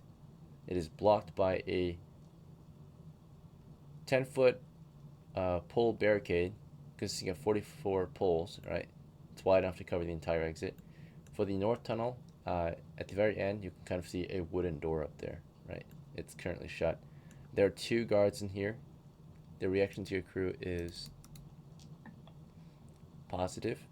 So they provide you a friendly greeting and even perhaps consider you friends, right? Maybe they even report to you, right? So, you know, they would see you guys exploring in. MASI, you were at the front. I guess you waited for Clark to squeeze past you before you pressed on, right? And then MAHU as well, since they were the original appointment. Speak if you want to switch that up, if you want to lead instead, right? Otherwise, I'll just go with what I think is going on, right? If you guys say nothing, then it's hard to tell if you're doing anything or what you're doing. But your characters are moving east at the moment, from what I can tell. I agree with you. Okay. All right. And the plan is to move into the chamber, and these guards greet you, and they say, you know, "Good morning, gentlemen." And they tell you, "Welcome to the cave. Good job on yesterday." Another one says, "You guys managed to take back this cave. We appreciate that." The other guard says, you know, "Well, at this time, the cave is currently clear, as you can tell. Nothing different or new has or needs to be reported at this time, right?" The guard says. But yeah, you can see that everything is unchanged, right, since the last time you were here. It is cleaned up though, right? You see the heads are gone, right? It no longer stinks as badly. It's been swept. It's been somewhat washed, right? The chains and such have been removed off the walls, right? So it's been cleared out so that these guards can stand post in a reasonably safe space, right? So we got a campfire going. But yeah, how would you like to proceed from here? To the north. All right. So Clark is leading your party toward the north. Speak up if you object or want to try anything differently. Otherwise, your party continues to follow him northward, right? Him and MAHU. MAHU's our mapper. Clark is our caller, calling the shots, right? Leading the way as well. Let's see. But yeah, you're making your way down this tunnel toward the north right now. And you see up ahead is a wooden door, right? And how far north do you want to continue? All the way to the door or something else? Do we have anyone with a pole or long weapon to prod? Was he MASI? I would tell Mossy to start prodding, checking for traps. Okay. I'll order MAHU to step aside to let MASI through and then start prodding. Okay. So you'll prod down the tunnel. Is that the idea? Yep. Okay, so your party carefully moves down this tunnel, prods the floor, observes, sneaks, maps this position out, and the floor triggered 0 traps. It is completely secure, right? It's safe. And you prod it all the way up to the door, and at that point, no more prodding is allowed unless we are able to get past the door. But we are 10 feet from the door, since our pole or spear is 10 feet long, roughly. So I have a feeling that there's a trap behind this door. So. maybe if you had a I'll thief, hide you could some. remove traps. Yeah. Do we just burn the door down? Good idea. I would tell, I'll sheath my sword and retrieve the torch from William. Sure. Okay. William, would you like to pass the torch up to Clark then? For sure. Alright. Torch has been switched out to Clark. As they were switching gear, did anyone else want to take an action? Very well. Alright. Clark, back to you. I would like to set fire to the door. And as I do that, I tell everyone to fall back. Okay. So, yep, Clark is making his way toward the door, about to put fire against it, right? He's calling you, or he's ordering the party to fall back. Does anyone object? Otherwise, we'll fall back. Very well. So the party begins to fall back, and now taking charge is BERIM, right? Because you're the rear guard. How far back do you want to fall back? 10 feet, 5 feet, 15? And in what direction?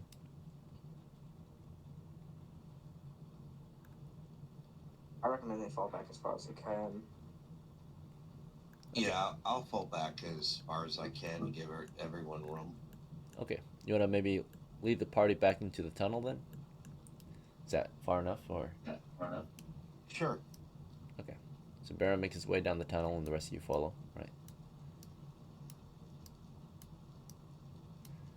As he's setting the door ablaze, see the guards' reaction to this.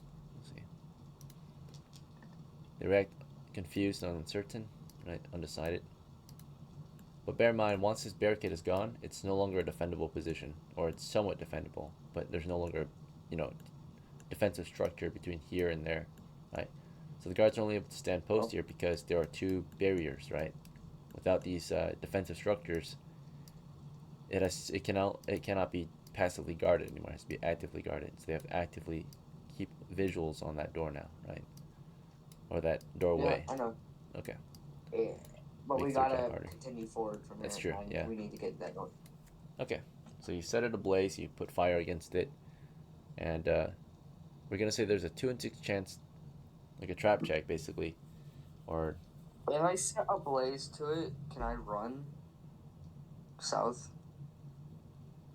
yeah, of course you could run after you set fire to the door, but there's a 2 in 6 Okay. chance that the door is too wet to even burn, right? Because you're down here in a damp and wet cave in the middle of fall, so who knows? The door might be wet, so there's a 2 in 6 chance it doesn't catch, right? As if yeah.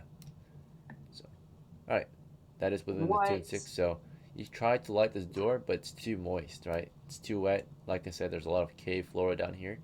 So unless you have more fuel, it just kind of smokes up against the door, starts to heat up, but the wood is wet, so it gets really smoky instead. It doesn't really catch fire. You want to keep doing this?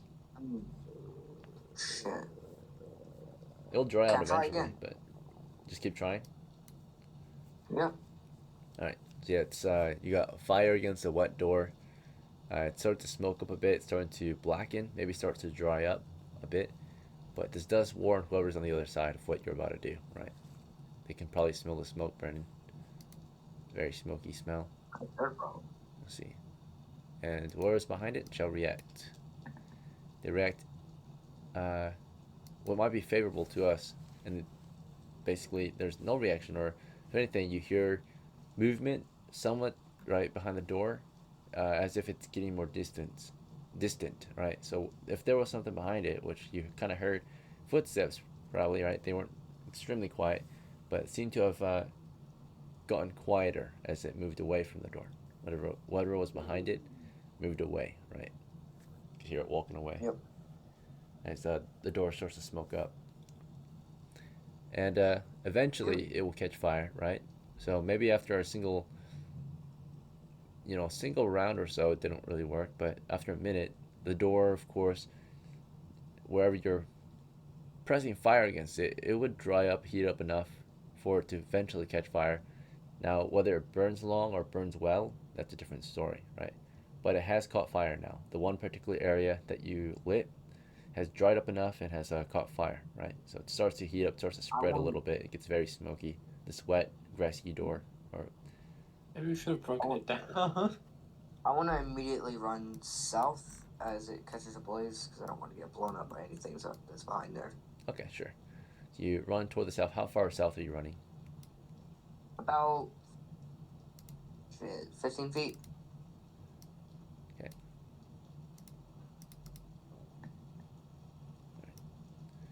So 15 feet back, you watch the door burn. We're in the clear. Bear in mind, it's currently about 8:30. It's been about 30 minutes since we entered the cave, right? There was one wandering monster check so far, and no noises have been heard, right? So no monsters seem to be approaching your crew. As you carefully stand guard and are listening, at least for this group here. Perhaps on guard, listening toward the east.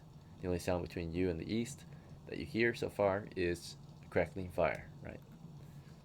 But yeah, the door is ablaze and it starts to burn, and I'm gonna say that the chances of it dying and not spreading throughout the entire door shall be the same. It'll be another 2 in 6 chance. So 2 in 6 chance that it does not burn the entire door or spread, does not catch enough to spread. So it's on fire, but there's a chance that it will just kind of simmer away, right, and just die off again. So it will leave a hole for sure, a black hole right through the door, black and charred hole, but it might not burn the entire door down. So, all right, so it catches the entire door. It gets hot enough, and it gets hot enough to the point where it spreads throughout the wet wood as well. So it's smoking. It's covered in smoke now. The whole tunnel starts to smoke up, and the fire spreads throughout the entire door. Right. Okay. Now it's burning. So it'll just take some time before the door is burnt down enough and weak enough for you to just push through. You'll need to wait some time though, right? So maybe a turn or two. You want to just fall back in the meantime, Clark, or call the party forward, or what would you like to do as it burns? Fall back in the meantime while it burns, and then we move in once it's completely burned done. All right. So as your crew fell back, in the meantime as well, the guards retreated. Right. They had their job is to only defend defendable positions. Given that you're here, they might come back later, but orders have changed, right, for them, right? So if the place is no longer defendable, I physically block one of them. You want to stop the guys from retreating?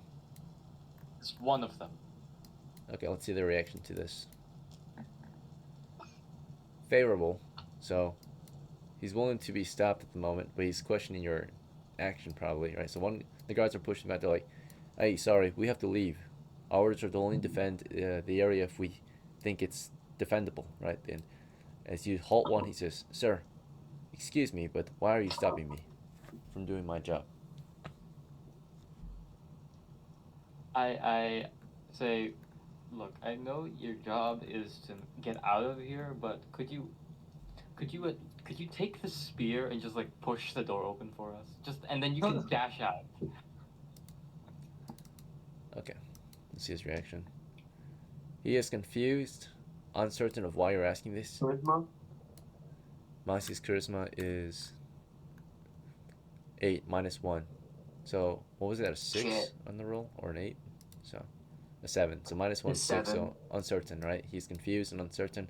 He's like, "Why would I do that? That is not part of my job, sir. I need to leave and report what's happening in here." The guards are confused. They're like, "Please let us through," right? So do you guys want to object their movement, or refuse them access to the escape? I tell them to let him through. Okay, Clark, you ask your crew to let them through. Anyone object? Otherwise, you guys will have to let them through, right? Okay, so to let them through, BERIM, POLLINE, William will have to back out, make some space for the guards. The guard here is confused as well with what's going on in the cave. But we made enough space for them to proceed out, and then we would get back into position, right?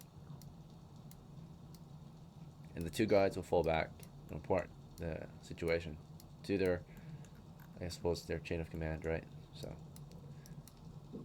okay, so they did their job, which was report any. They're supposed to only defend this area if it's defendable. We are the attacking crew, so technically they're supposed to evacuate when we're attacking, right? Leave the position. Yeah. So their job is not to join you in this battle, right? They're paid for a certain thing. So and you're paid for your job. You're not paid to defend here, right? You're paid to push. So the door burns. Clark fell back. We almost stopped them from doing their job, which would have looked bad, right? Because imagine if they stopped you from doing your job, it would look bad on them. Them stopping you from doing your job would be like them stopping you from burning the door, right? So your job is to get through that door somehow, and breach and attack. So, all right. Well, the door burns, and it takes maybe 10 minutes, I'll say, right, before it's at least burnt down enough to the point where you could push through, right? So in real life, you see that thing burning for the past 10 minutes. It crumbles toward the center area where the fire began. It's not completely burnt down, but after 10 minutes, a decent chunk has been burned, right? It's spread throughout the door. The wooden, organic matter that was dry and hot enough to burn. Eventually, you got too wet again, right, toward the walls and stopped burning, right? So, but now we've got a broken wooden door. It's not completely removed, so it's just broken, right? The frame is still there. The door is collapsed, right? Or crispy, crumbled, blackened, and charred, right? So, broken wooden door, or let's see, actually, burnt wooden door. So, burnt wooden door. Right. It is open. Yep.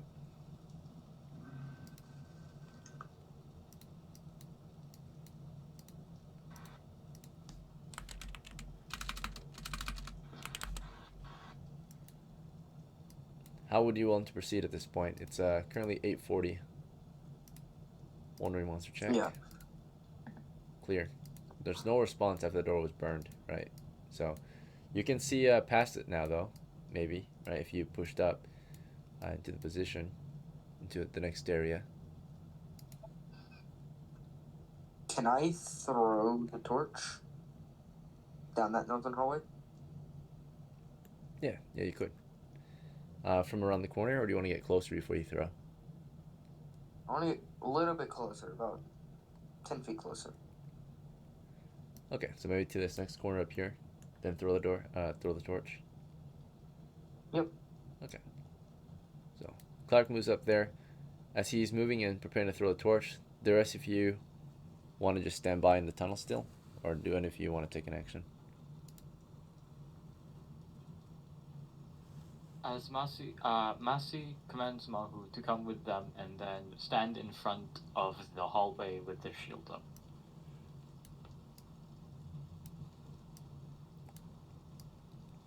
Okay. Is that fine? You guys moved up toward the tunnel, but not in the way of Clark, who's about to throw a torch. Yes, that is correct. Okay. Very well. And we'll go into our halftime break. This is 1 hour and 42 minutes in, so take 5. I'll see you guys in 5. Okay. So, what we gonna do? I should have casted Charm Person Why? on the guard. It would have been so funny. Do you have sleep? I have sleep as well. Yeah. You Sleep, sleep. Charm Person. You sleep. We need sleep. No, I know I'll use sleep on the enemy, but I wanted to use Charm Person on the guard. You can't really do that. Then you have to wait. Yeah. Oh well. It would have been funny if I was able to. Well, you sleep as your spell today? Because we're gonna need it. They're all spellcasters. They all have different spells. Well, we're gonna need sleep today. I know. Sleep is in the back. With Pauline.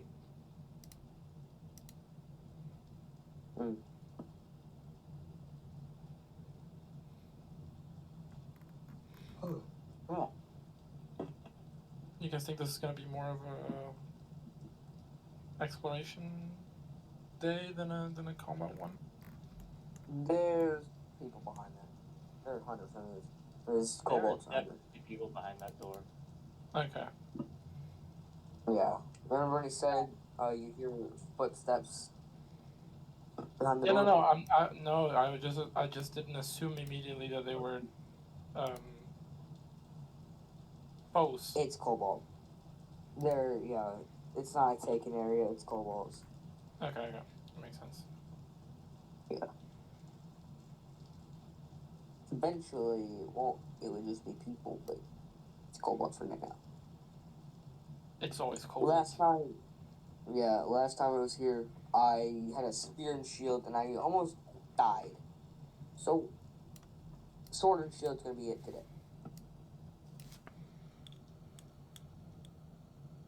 Because it's a close range. Oh, this is gonna be a bottleneck, by the way. With that door. So, it's gonna funnel us into there. I already see him doing it.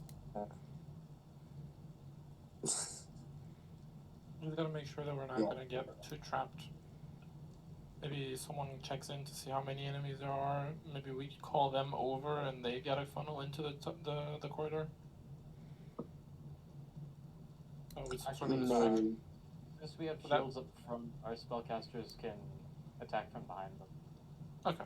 Yeah, I'm throwing a torch up there so we can see how many enemies are up there. Cause that we know what to do, and then we can sleep them, and then we can go in there and kill them. We can provoke them into attacking us instead.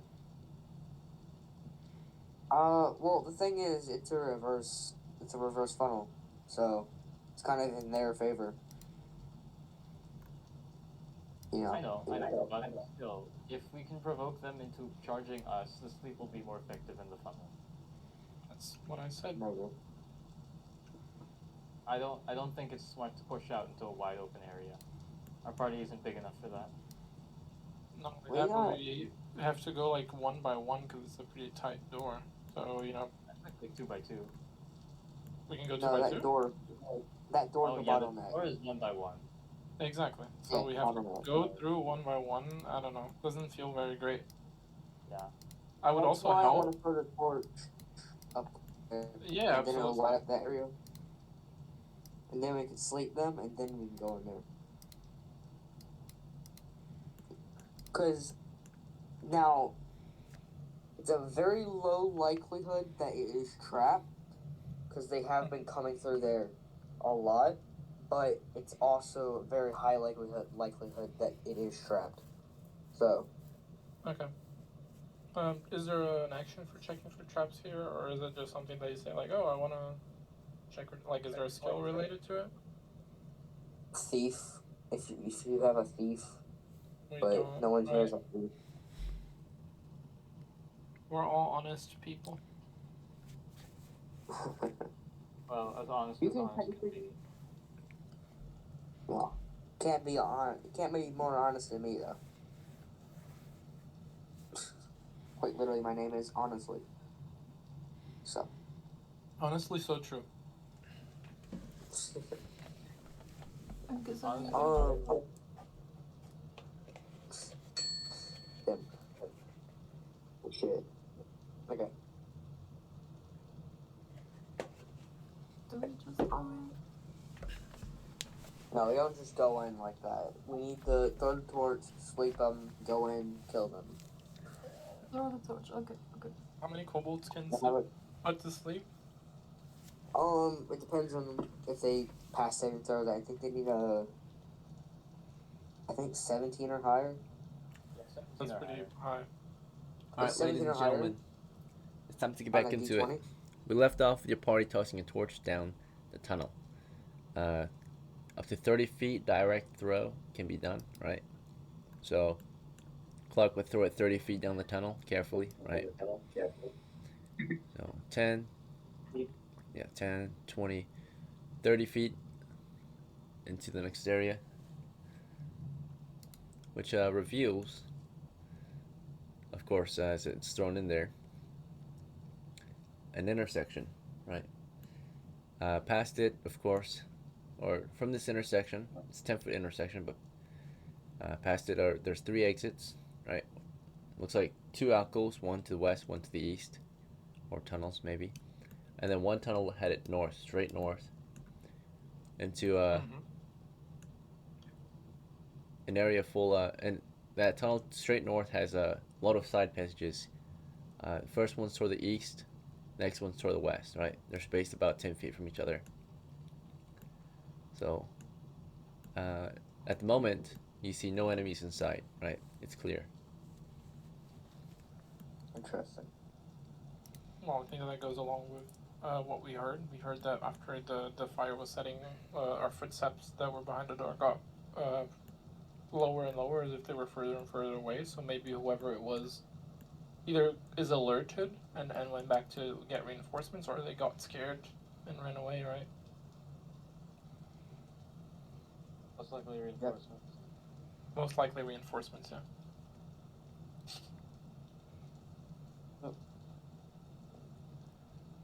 Alright, so how would you like to continue? You want to proceed down that tunnel into the intersection or something else? I say we advance, and the guy with the spear and shield, I will actually. I need to retrieve my sword out of my scabbard. So. Alright, so Clark is asking your crew to advance as he draws his sword Anyone else want to take an action? I would like to continue with the other guys. Okay, Flora's advancing. Question. Right. Sorry, my Go ahead. Yeah. question is if I need an action to withdraw my weapon after combat starts. If it's already in your hands, you're good. So your last hit's still in your hands. Okay. Absolutely. Okay, just making sure. All right. So Flora's continuing toward the party. William, Pauline, and BERIM. Do you have any other actions you want to take? Otherwise, do you want to proceed with the party or something else? Nope. Just proceeding. BERIM will follow FLORA. Sounds good. And then Pauline belongs to MASI, right? Me, So, I'll have Pauline follow Flora as well. okay, so MASI, as you're preparing, you stop and turn around to give Pauline orders. You say, Pauline, your new orders to follow Flora, right? And she will, right? More than likely. Clark asked you guys to press on, right? No one has decided to advance, it looks like. He drew a sword. Okay, so it's the next turn now. So the party has advanced up to Clark. It's so far. It's about, let's say, 0850. You know, they prepare, they ready up near Clark, but they don't seem ready to advance yet, right? So who's gonna lead the advance? Clark, are you gonna get back in the front or? I am. Okay. Yep. Also, guide the spear and shield will be in front with me prodding. MASI? Yeah. Okay. Masi will move with. Alright, so side by side, the two of you lead the party north down the tunnel. It's a 20-foot long tunnel, only 10 feet wide. At the end is a burned wooden door. Past it is a 10-foot intersection with two alcoves to the east and west, and a tunnel continuing north, full of side passages, right? So you carefully advance toward the north. Oops. This torch needs to be detached. Okay. Carefully advance northward. And the torch actually, the radius is halved when it's on the floor. So let me mark that as well. Okay. 15. Okay. Push down the tunnel. It's pretty dim over here.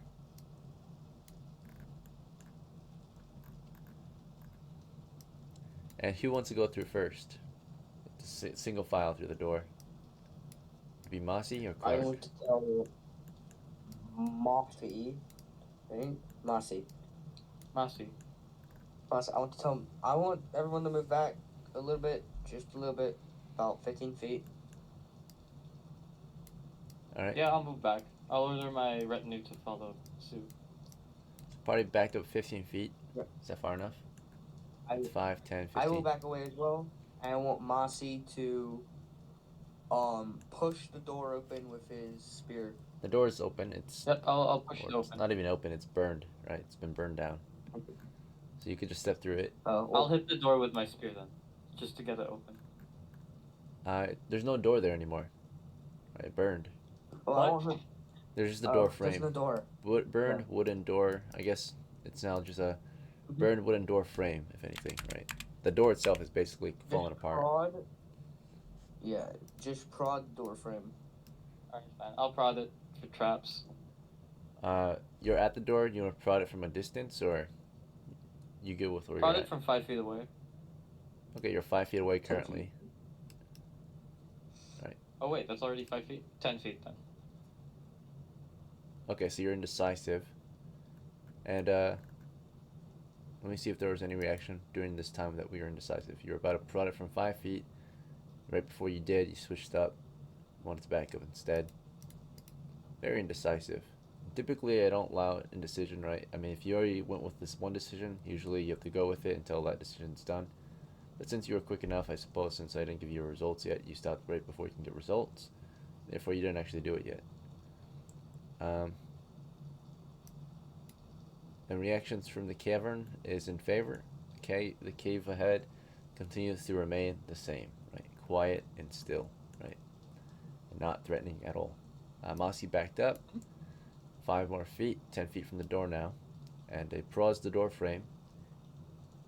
Interrupt me if you want again, if you want to stop and be indecisive again and do something differently. But now you're gonna, if you don't interrupt me, I'll give you your results, right?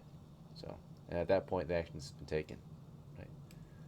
So he prods the door frame, and of course, he eventually feels something. He feels a wire, right? It's near the base of the door, but it goes between the sides of the wall, right? The sides of the door frame. So he feels a wire, and you can snap it, you can push against it, you can maybe cut it, but there's definitely some kind of wire. It's almost invisible, like fishing line, right? I tell him to set it off. I'll set it off. Push it, or yeah, push down on it, or cut it. How do you want to set it off? I'll cut it. With the spear? Okay. So you try slicing it with the spear's head, and yep, it cuts, nothing happens. Trap disabled, right? So for Nice. wire traps, you typically have to pull, right? If you stepped into it and you pulled or you pushed it, right, it would be enough tension to trigger the trap, right? You stepped into it. But if you just cut it, snip it, then it's there's no tension anymore, right? You disabled it. So it's a tension trap. So you snip the wire, and you're good, right? Nice. Okay. Forward we go. Okay. Not all tension traps work the same, but that one's like that. It required someone to step through and put tension on that wire forward, momentum, right? So that it would maybe trigger the trap that it was attached to, right? You move forward, MASI in the front, first one in, right? MASI, as you step in there, is there any particular flank you want to watch for, or do you want to keep your eyes north?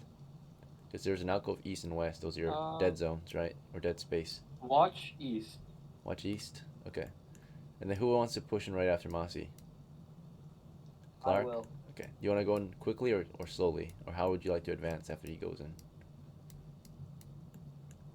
Slowly. Slowly? So you wouldn't go in right after? You wouldn't push in right after, you let him go in first, right? Take a moment. Okay. So slow advance in. So Masi goes in, right? And as you step through, as soon as you step through, you have visuals on the enemy to the east, right? So there's a group of enemies here. Total of 4 to the east. Actually, not 4. It's 5 to the east. Okay. So you have visuals on 5 east, and they are indeed what you expected down here in this cave. The kobolds, right?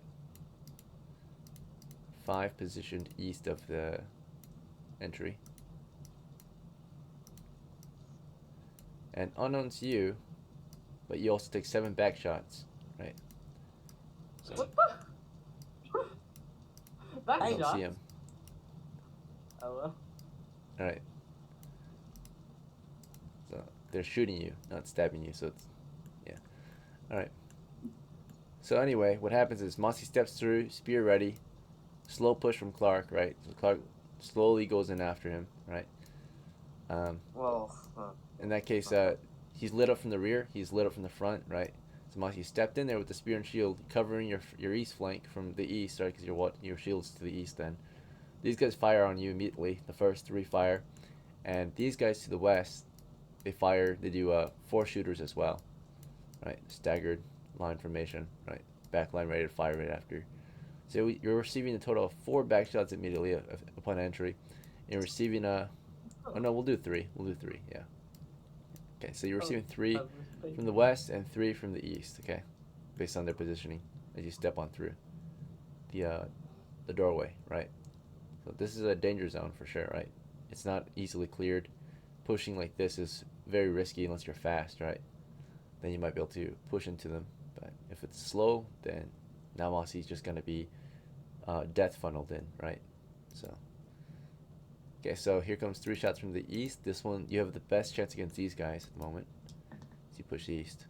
Oh wait, wrong roll. Gotta do attack rolls. 3d20s. Alright. Those might all be misses, fortunately. So all those stones bounce against your shield. I think you've got some decent armor on, right? As for the enemy attack from the rear, You're heavily exposed to them. That's 2 hits on the rear, right? So possibly 3. Let me see that 5. That 5 we get a +4 for back or rear attack, +4 for their size. That's already 13, right? Or no, that's 8. So 11. No, yeah, 13. Yeah, 13. And then +1. Yeah, so it's 3 attacks, 3 hits on MASI's rear, right?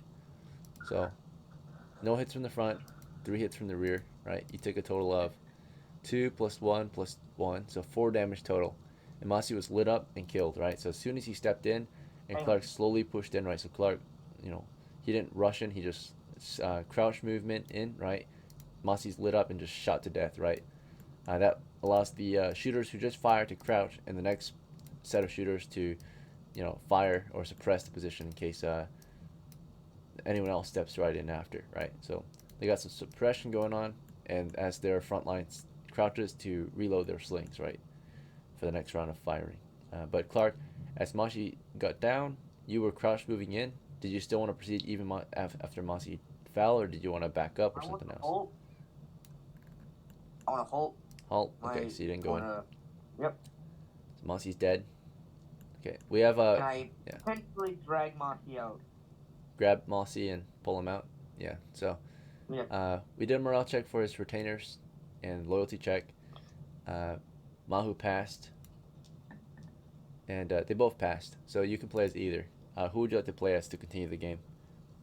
Pauline or MAHU takes your place? Pauline. All right. So Pauline takes your place. I guess you favored her more than MAHU, your old guy, and yeah, she is next in line to take charge of your crew. So she's like, on me, MAHU, right? Stand the line, or whatever she wants to order. It's up to you on your turn.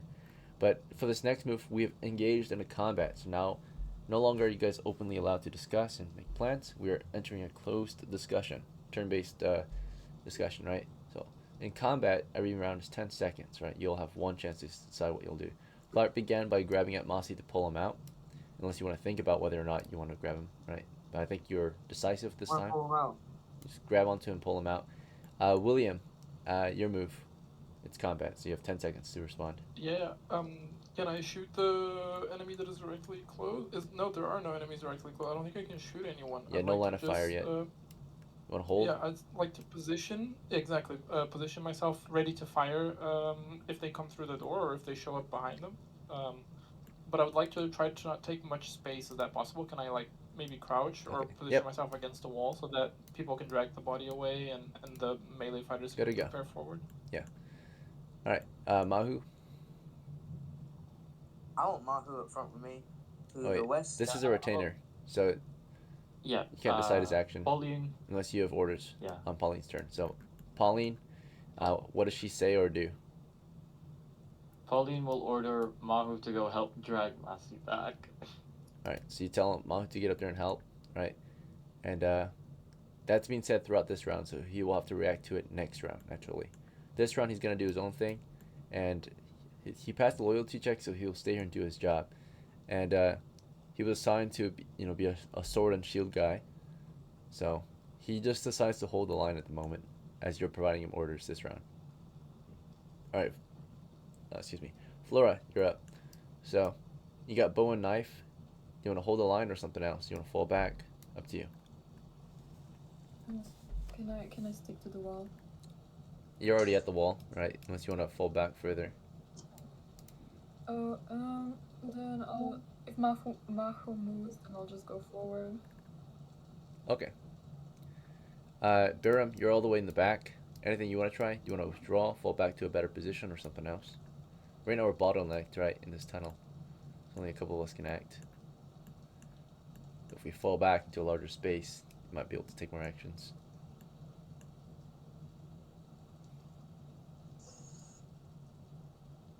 BERIM? Hello? Hello?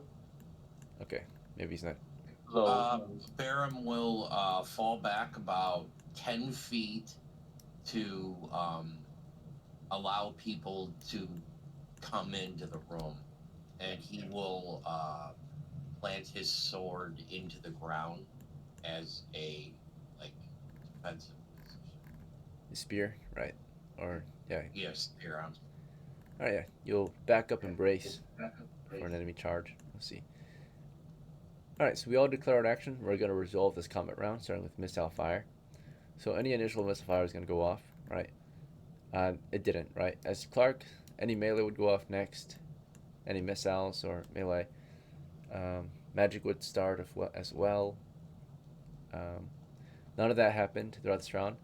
Then we go into movement, and we saw as Clark moved into Grand MASI, the enemy, of course, also, shield. your shield doesn't help if you're grabbing onto MASI unless you're using one hand. But that in that case, you might not I'll be use strong him enough. as a shield. Okay, use MASI as a shield as you pull him out, just Yeah. to like get some cover because he's already dead. Yeah. So, all right. So Clark, you know, you let go of the sword and shield that were in your hands a moment ago. So your sword falls to the ground. Your shield, of course, is just hanging, right? But with your two hands, you grab onto him. You start pulling him out. As you're pulling him out, maybe using him as a shield, right? You take fire from one shooter, two shooters, just two shooters, and then while you're taking fire, you can hear the other ones repositioning, right? So they're advancing as you move. They're moving, right? A couple of them are moving forward, maybe to intercept, as their shooters fire before they step into the line of fire. So they let their shooters fire before they move, and you moved in to grab MASI and you're pulling him out with all your might, right? Let's see. Using him as a shield. Right. You're under fire. Take 2 shots. 16 and 16. MASI has a shield. He provides you half cover. He's covering half your body at the moment as you drag him, right? So 16s with all bonuses applied and such, they still hit you. Yeah. Let's see. Let me check your armor real quick. Heavy helmet, heavy gambeson. Dexterity 11. So you have AC against missiles. This is 2, 4. Okay, so it's 8. So you have AC 1 at the moment. Actually, you might survive this. Your body armor might protect you. You're at AC 1 at the moment. With MASI, you're at AC or Zero. you're at -1. there's -2. So we'll not do that on AC because he doesn't give you AC. He gives them penalties, which is kind of the same thing. But they're having to score against an AC of 1, right? They scored at 16 each. They have +1 due to so -1, +1. Okay, so +1 of course due to close range, -1 due to height disadvantage, right? So they're still at 16, and of course small size, they went up to 20 to hit. And let's see, no other penalties. Moving I think. target. Oh, no, that's not really a thing.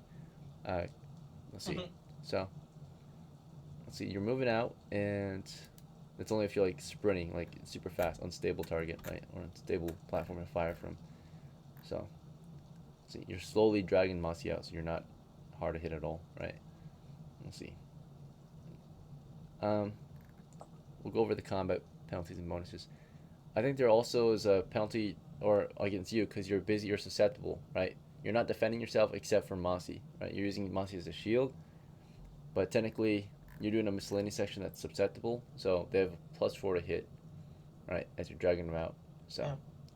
let's see, because if you go into susceptible actions for combat, you're not actively defending yourself, so you're dragging a body out, you're easier to hit.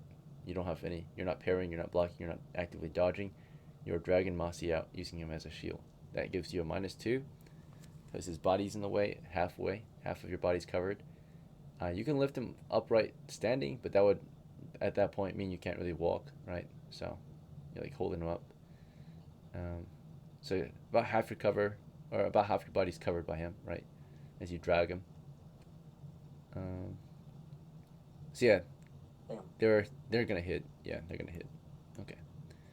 The damage is of course 1d2 only, so it's not that bad. Hopefully you can survive it. Total of 2 damage total. Does Clark have enough? He has 4 of 6 left. He's still alive. You're fine. Nice. Okay. So you tank 2 shots, right, as you drag MASI out of there. The rate of speed is going to be, of course, you're considered to be encumbered. Maybe it's like 10 feet. If you're over encumbered, which you are, and you're moving anyway, it'd be even slower. It'd be, what's it, like, so, let's see. If we are over encumbered, which you currently are, but you're exerting, let's say, your movement rate would still be at maybe 10 feet still. Yeah, if you're exerting, which you are. Let's see if you can exert here. Get double your carrying capacity. Okay, or actually you get a roll. 1d6. Roll 1d6. You've got a 4 and 6 Can chance I at your take high that roll? strength. You can't. That's a bad roll. And you can't take it because you always roll. You have to stick to your standard method of rolling. I have 3. If you take that roll, you would have failed. A 6 is bad. I got 3. You passed. Okay, so that means you double the amount that you can carry. So instead of 160, it went up to 320. You're already carrying a good chunk of gear, so that should account for all of his gear and his body weight. In that case, you can drag him up to, if you're using him as a shield, it halves your speed, I would say. So I'll say in that case, you do only 5 feet back this round. So you at least pull him into the doorway, at the very least. And as that happened, the other ones, just around the corner, right? Let's see. They charged in. Yeah, they charged in. These two moved to fire. So they moved up. They moved and fire. So they moved first. They're not moving as fire. They're not moving and firing. They'll move first and then they'll fire after. But they don't, because they moved and then fired after, they lose initiative. So, which doesn't matter to them because you're already slow, right? So as all that's happening, of course, William was looking for a shot, but there's no space to fire. Clark is backing up into William, right? And Clark, you're like stepping into William almost. They're all turning back up. BERIM is backing out. FLORA is kind of trying to make some space, maybe, right? POLLINE, she was telling MAHU to get up there. MAHU was holding the line at the time, but as she says that, that's a risky action, so he's gonna make a loyalty check, which he see against POLLINE, passed, and actually pushed up into Clark, also blocking Clark's movement. Clark is under fire against 4 enemy shots. William, you know, you can react to the situation, but you know, you see no line of fire and you see no way of retreating, right? Because people are in the way. FLORA, you were just standing by. If you want to make more space, you can react and just like halfway through the round, you know, get out of there if you'd like. Or you can I'd stand. like to move away. Move away? Okay. Which direction and how far? You can move half your speed, so 10 more feet. To the east. East. In the corner. Okay. Alright, and what ended up happening, of course, is the points choked up. After you guys fired, they would immediately start reloading their slings. The rest of them would advance, right, preparing kind of a roll of firing. The first 4 to get into position, they stepped in the way. Near the end of the round, they loosed their shots, and then start of the next round. Run my shield. Yeah. So you dropped MASI right after you got him through the door. You dropped him and grabbed at your shield, and they moved and fired, right? And you blocked their attacks. Hopefully, I'm gonna have to test your initiative though, because there's a chance they got into position before you finished, right? They're probably not waiting for you to drop him. They probably got in position, saw you without a shield, and fired before you grabbed your shield. So give me initiative first. I lost. Okay. All right. Here comes their attacks. It's just 4 attacks at first, right? Next round they'll have more, but these last 4 fire at the end of the round, so these guys don't even have a chance to fire, right? So that is at least 3 hits, 1 at 1. So 1 at 1, weapon malfunction, right? So that guy's got a weapon malfunction. The other 3 hit you. You tank into another 1 + 1 + 2, 4 damage. Okay, and let's see if you're down or dead. Clark is exactly at 0 hits. Saving throw versus death. Go ahead and roll 1d20. Hold on. You're also level drained. Damn. Drop from 0 XP to 2 to 0 XP. F0. Let's see. Roll 1d20, high or low? You want to roll high. 14. You took a stone to the shoulder, a stone to the knee, but the stone that actually took you out, knocked you out of the fight, was a stone to your neck, we'll say. So, where your neck armor is, a stone hit that area, and the concussive force caused your, or actually no, that was a roll of 5, so it's going to be some type of lower appendage area. So, in that case, yeah, we'll go for, there was 1 on your leg. Yeah, it would be the groin then. He went for the groin. That's an Why area am that you I can't always being shot in the dick? fully protect, right? That area has to be flexible still. So it's like, it's not the dick maybe, but it's where the leg connects to the rest of the body, right? So that area right there has to remain kind of flexible, right? And that's where he got shot, near the groin, right? Very close. That's a gap in the armor. So they shot there, right? Blood is spurting out from there. So you've got an upper thigh injury right now, right? They shot through your pelvis, I think that's what it is. So okay. So Where did I go on that? all right, let me annotate this. Disabilities. You'll bleed out in this area after a minute. So it doesn't bleed as quickly as if you got shot in the neck or the head, right?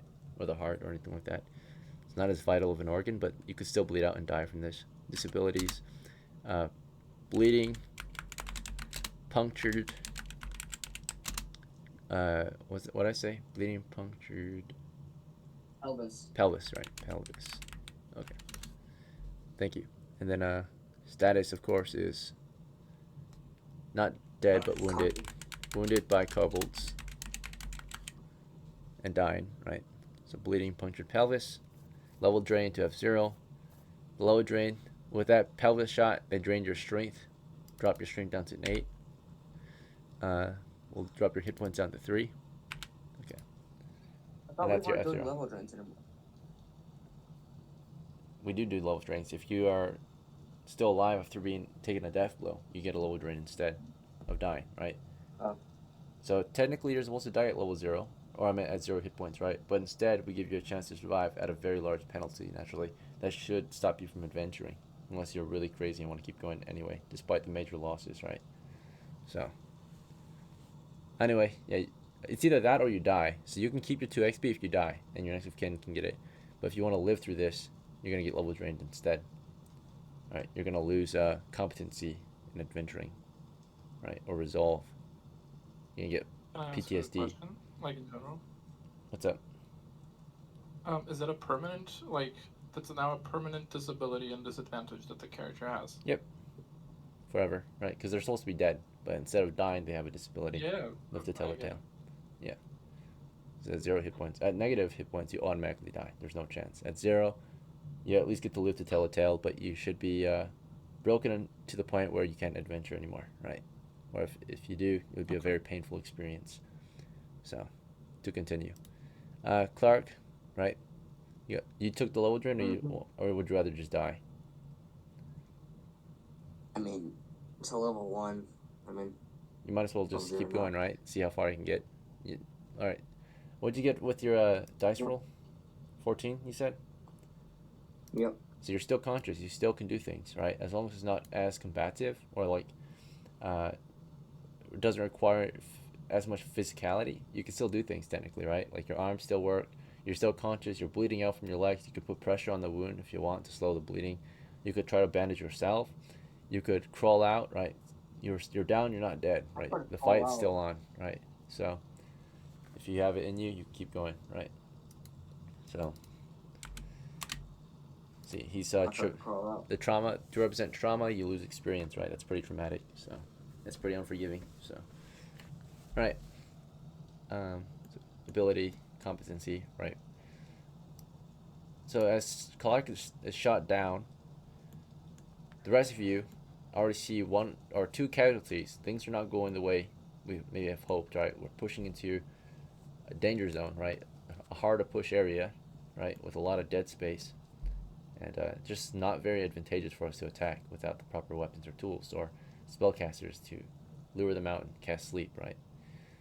So anyway, it will be as Clark went down. Fortunately, that actually let William see, right? So when Clark went down, William, when he fell over, dropping MASI at the last moment, you were able to pull the trigger on your latch if you wanted to. Did you want to take that opportunity? I was ready to anyway. I think that would make sense. Yeah. So at the very end of round 1, as Clark goes down, William pulled the trigger. Right. He was waiting steady with his latchet in hand. Go ahead and roll to hit 1d20. And Pauline, you were giving orders to Mahu, but I think you had a shot ready too, so you can fire as well. Go ahead and roll to hit. Okay, I just roll Lash, Alright. roll 1d20, right? Yep, 1d20. That's right. Oh, that's Nice. a 17. So you will hit your target. Now there is an option in our game. We allow for extra attack, at the cost of damage, right? If you have a line of attack, so your Quirrell could technically hit the throat of one, and because it's the throat, maybe goes into the other one, right, behind him. So you have a line of fire. The risk is, of course, no matter what, your damage will be halved, right, for sure. Even if you miss your next target, right? Your next target's also harder to hit. Do you want to take the risk, or do you just want to go with the single hit? I think I'll go with the single hit, right? I think the damage to take one down is important. Okay. I don't know how much HP kobolds have, so. They're pretty weak, so most characters like to go with the double hit anyway. Okay. So I could probably, like, in general, it would be safe to say that I will kill the first one. More than with the likely. hit. So you might as well try the second, right? Okay, It's just then, an extra chance to let's kill. go for it. Okay, Do I need to roll another d20 for that? that's right. So Okay. it's just an extra chance, yeah, to get a double kill. I feel like I'm gonna. Yeah, I felt like I was gonna roll out. That's a 4. So naturally, the only cost is your initial hit still hits, but it's only at half damage because you shot at a point that you were hoping to go through the enemy, right? So you didn't like aim at his chest, for example. You aimed at like a limb, or like at somewhere small, so it would go through him and into the next target, right? So like the hope is that you shot his neck, so it would go a kill. It would be a kill into the next one. The idea though is that if you didn't kill the first target, but it still went through into the second, you hit a limb, right? It like scratched him and went to the second guy, or nicked him, and continued forward. So anyway, he gets hit and probably went through his neck because the small amount of hit points I've got. Either that or somewhere small. I mean, they're small anyway, so even if you fire through the chest, it might go right through the chest anyway. They're the size of dogs. For the damage, a latchet or like crossbow deals 2d4 damage typically. Against kobolds, it's 44 damage, and because your damage is halved, it's 2d4 damage, right? So you roll 2d4 for damage. So. Okay. Okay. That's 4. That's a kill. They only have a max of 4 hits. So. Nice. All right. So he went down, shot that guy dead, went through him and passed the second one. He shot his neck. Let's see. That's a kill from William. Pauline, how'd you do? I got an 8. Okay. Would you like a line of fire as well? We'll try, yeah. Okay. Go ahead and roll one more time.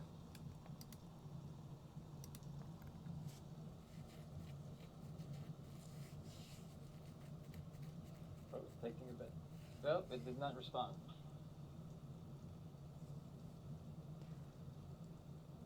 That's a 5. Complete miss. All right. And that will be it for that round. Round 1 of combat is complete. So now it's round 2, starting with BERIM. During round 1, you, of course, fell back, got into position. What do you want to do this round?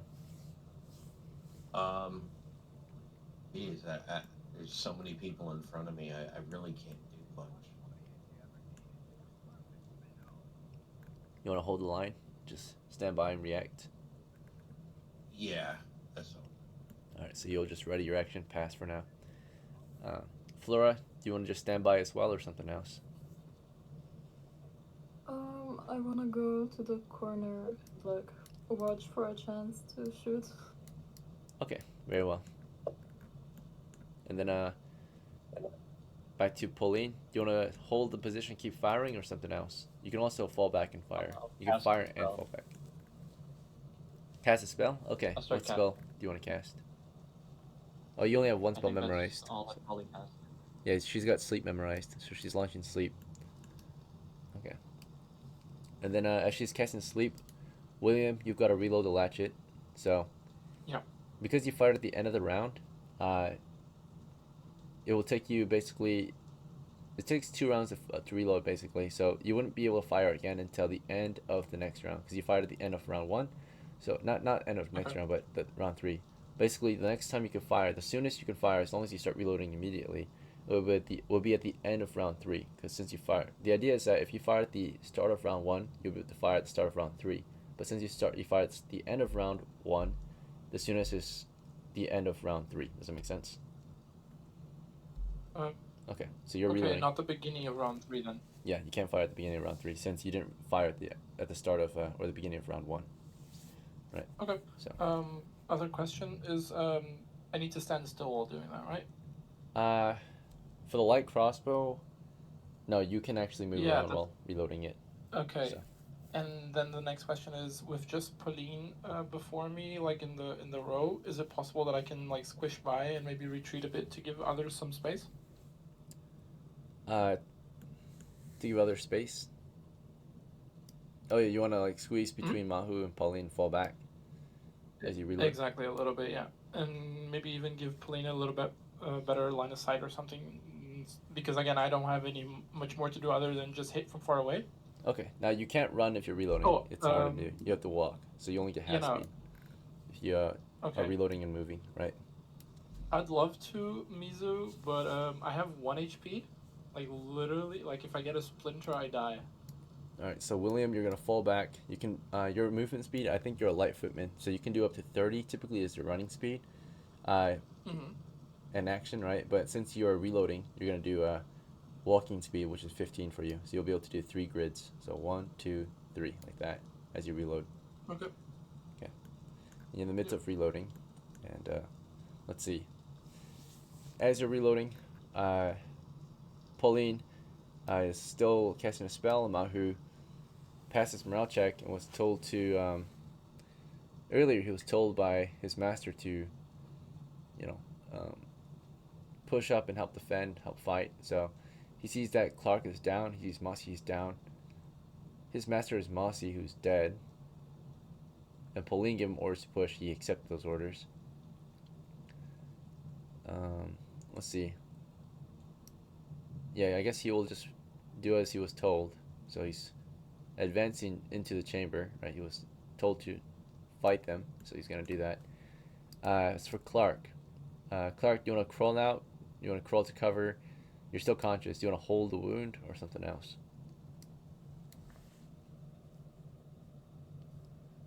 Oh, I was muted. I want to call the cover and start putting pressure on that wound.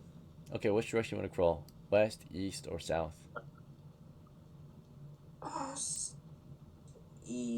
West. Okay, if you're crawling west, the western or the eastern crew will still be able to fire at you, right? But the western group of kobolds won't be able to fire right at you. So I'll just go south. Start crawling southward. Okay. So you start crawling southward, right, and anything directly north of you or within line of fire can shoot at you. So you have to crawl southwest because Mahu's in the way. So you're crawling southwest as Mahu's pushing forward or walking over you. All right, all actions were declared. We're gonna resolve it, starting with missile fire. So as Clark tries to crawl away, as Mahu tries to push into the chamber, right? His original plan was to actually push in there anyway, so he did. Because last round, when Clark went down, he stepped over Clark, right, which hurt Clark for a moment, right? Clark was wheezing in pain. He stepped over him into the chamber, sword and shield equipped, and just charged them, right, as he was ordered to. So he charged them and started swinging his sword last round, or he actually at least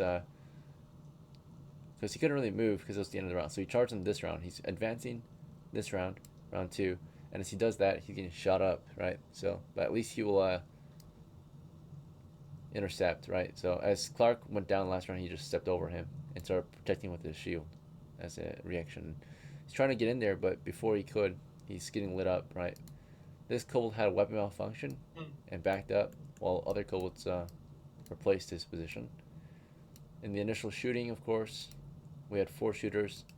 This kobold. So yeah, this one here, this one, and this one fired against Mahu as he stepped up to protect Clark. So actually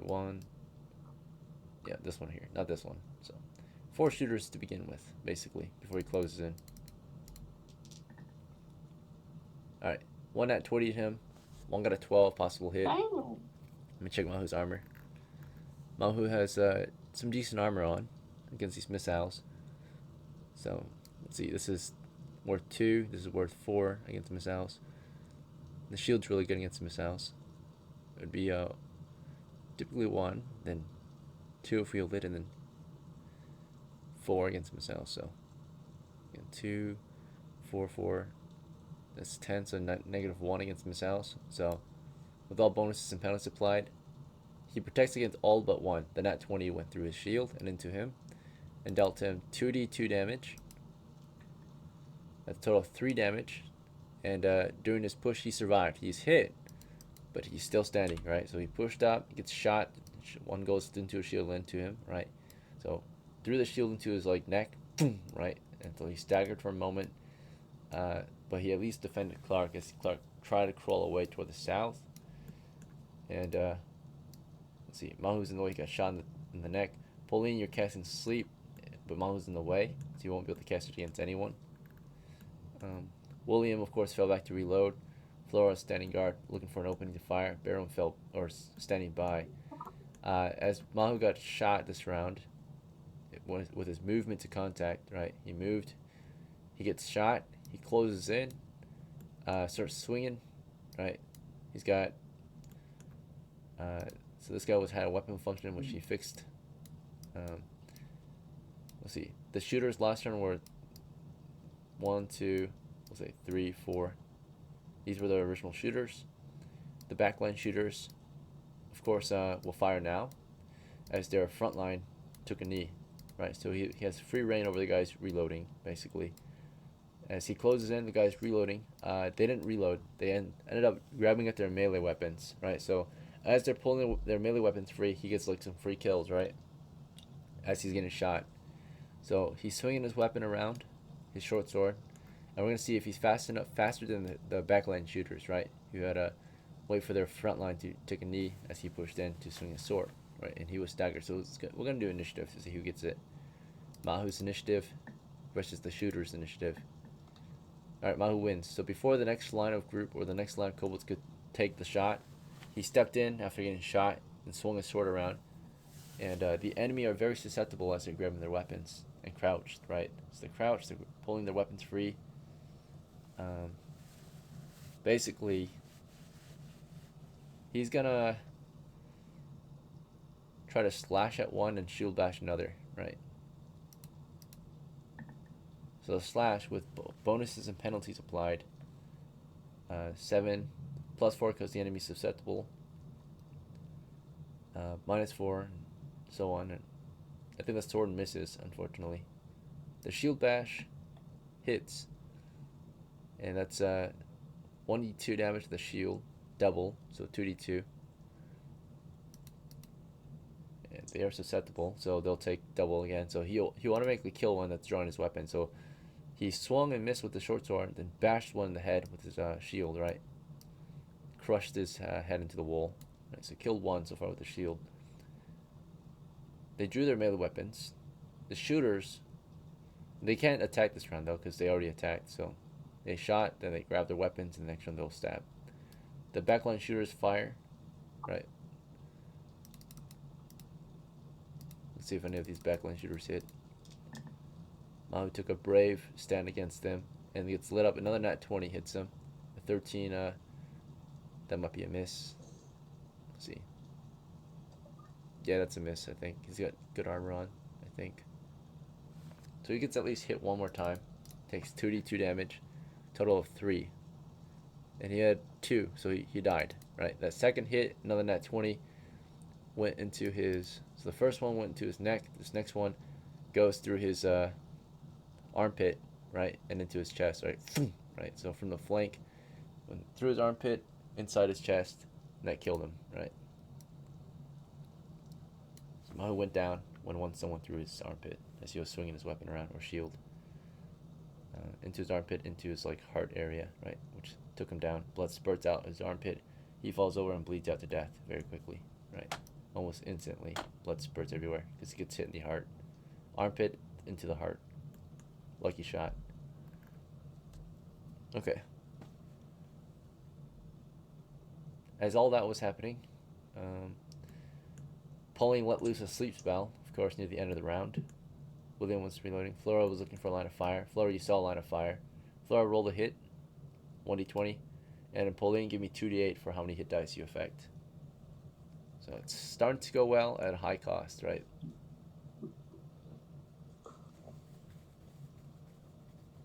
So again, Flora, 1d20 to hit. Pauline, 2d8 for sleep. You're not It prison? didn't work. Okay. Mitsu. Yeah, my the God. sleep goes in. Flora, try again. Roll your D8. You'll light a fire. Dude, there's a chance you'll hit the other one instead. The other one. Mitsu, roll your Just roll 3D8. high.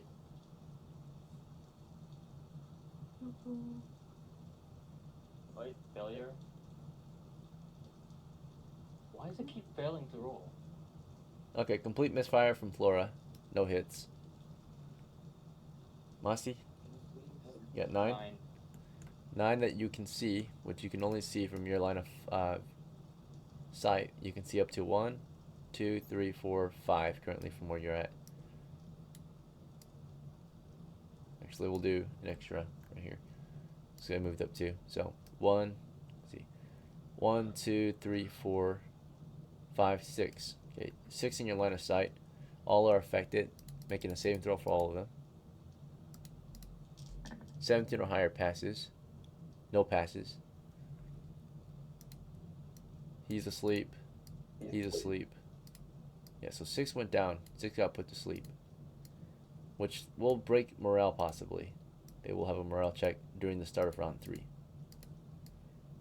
So now we're going to combat round 3, and we understand that William was reloading, so at the end of combat round 3, he'll be finished reloading and ready to fire, right? But at the start of round 3, before any further combat, we'll check the morale first. In the end, we have broken morale, right? The morale broke. So before you guys even start to declare actions, you can already see them on the retreat. The remaining enemies are beginning to retreat, withdraw from the position, right? So the last 1, 2, 3, 4 are starting to flee, right? Which helps you to get more attacks in on them. So as they retreat, starting with Pauline, do you want to just continue to suppress them with sling fire or something else?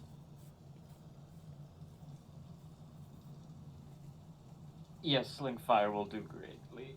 Okay, do you want to crouch as well? No crouch. No crouch? Very well. Flora, you can, by the way, your knife fell to the floor earlier when you fired your bow, because you had a knock and arrow.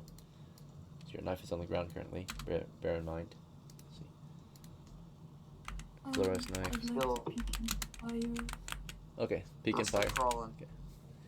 So, Flora fires down the tunnel, and Clark, you managed to crawl a total of, from last round, you began crawling last round, you're able to crawl, basically, crawl speed is really slow, so, but based on your encumbrance, which I think you were a medium encumbered character, so, your run speed would have been 20, your walk speed would have been 10, your crouch movement would have been 5, or no, that's also, crouch run is 10, so your crouch walk is 5, crawl is like maybe 2 feet, right?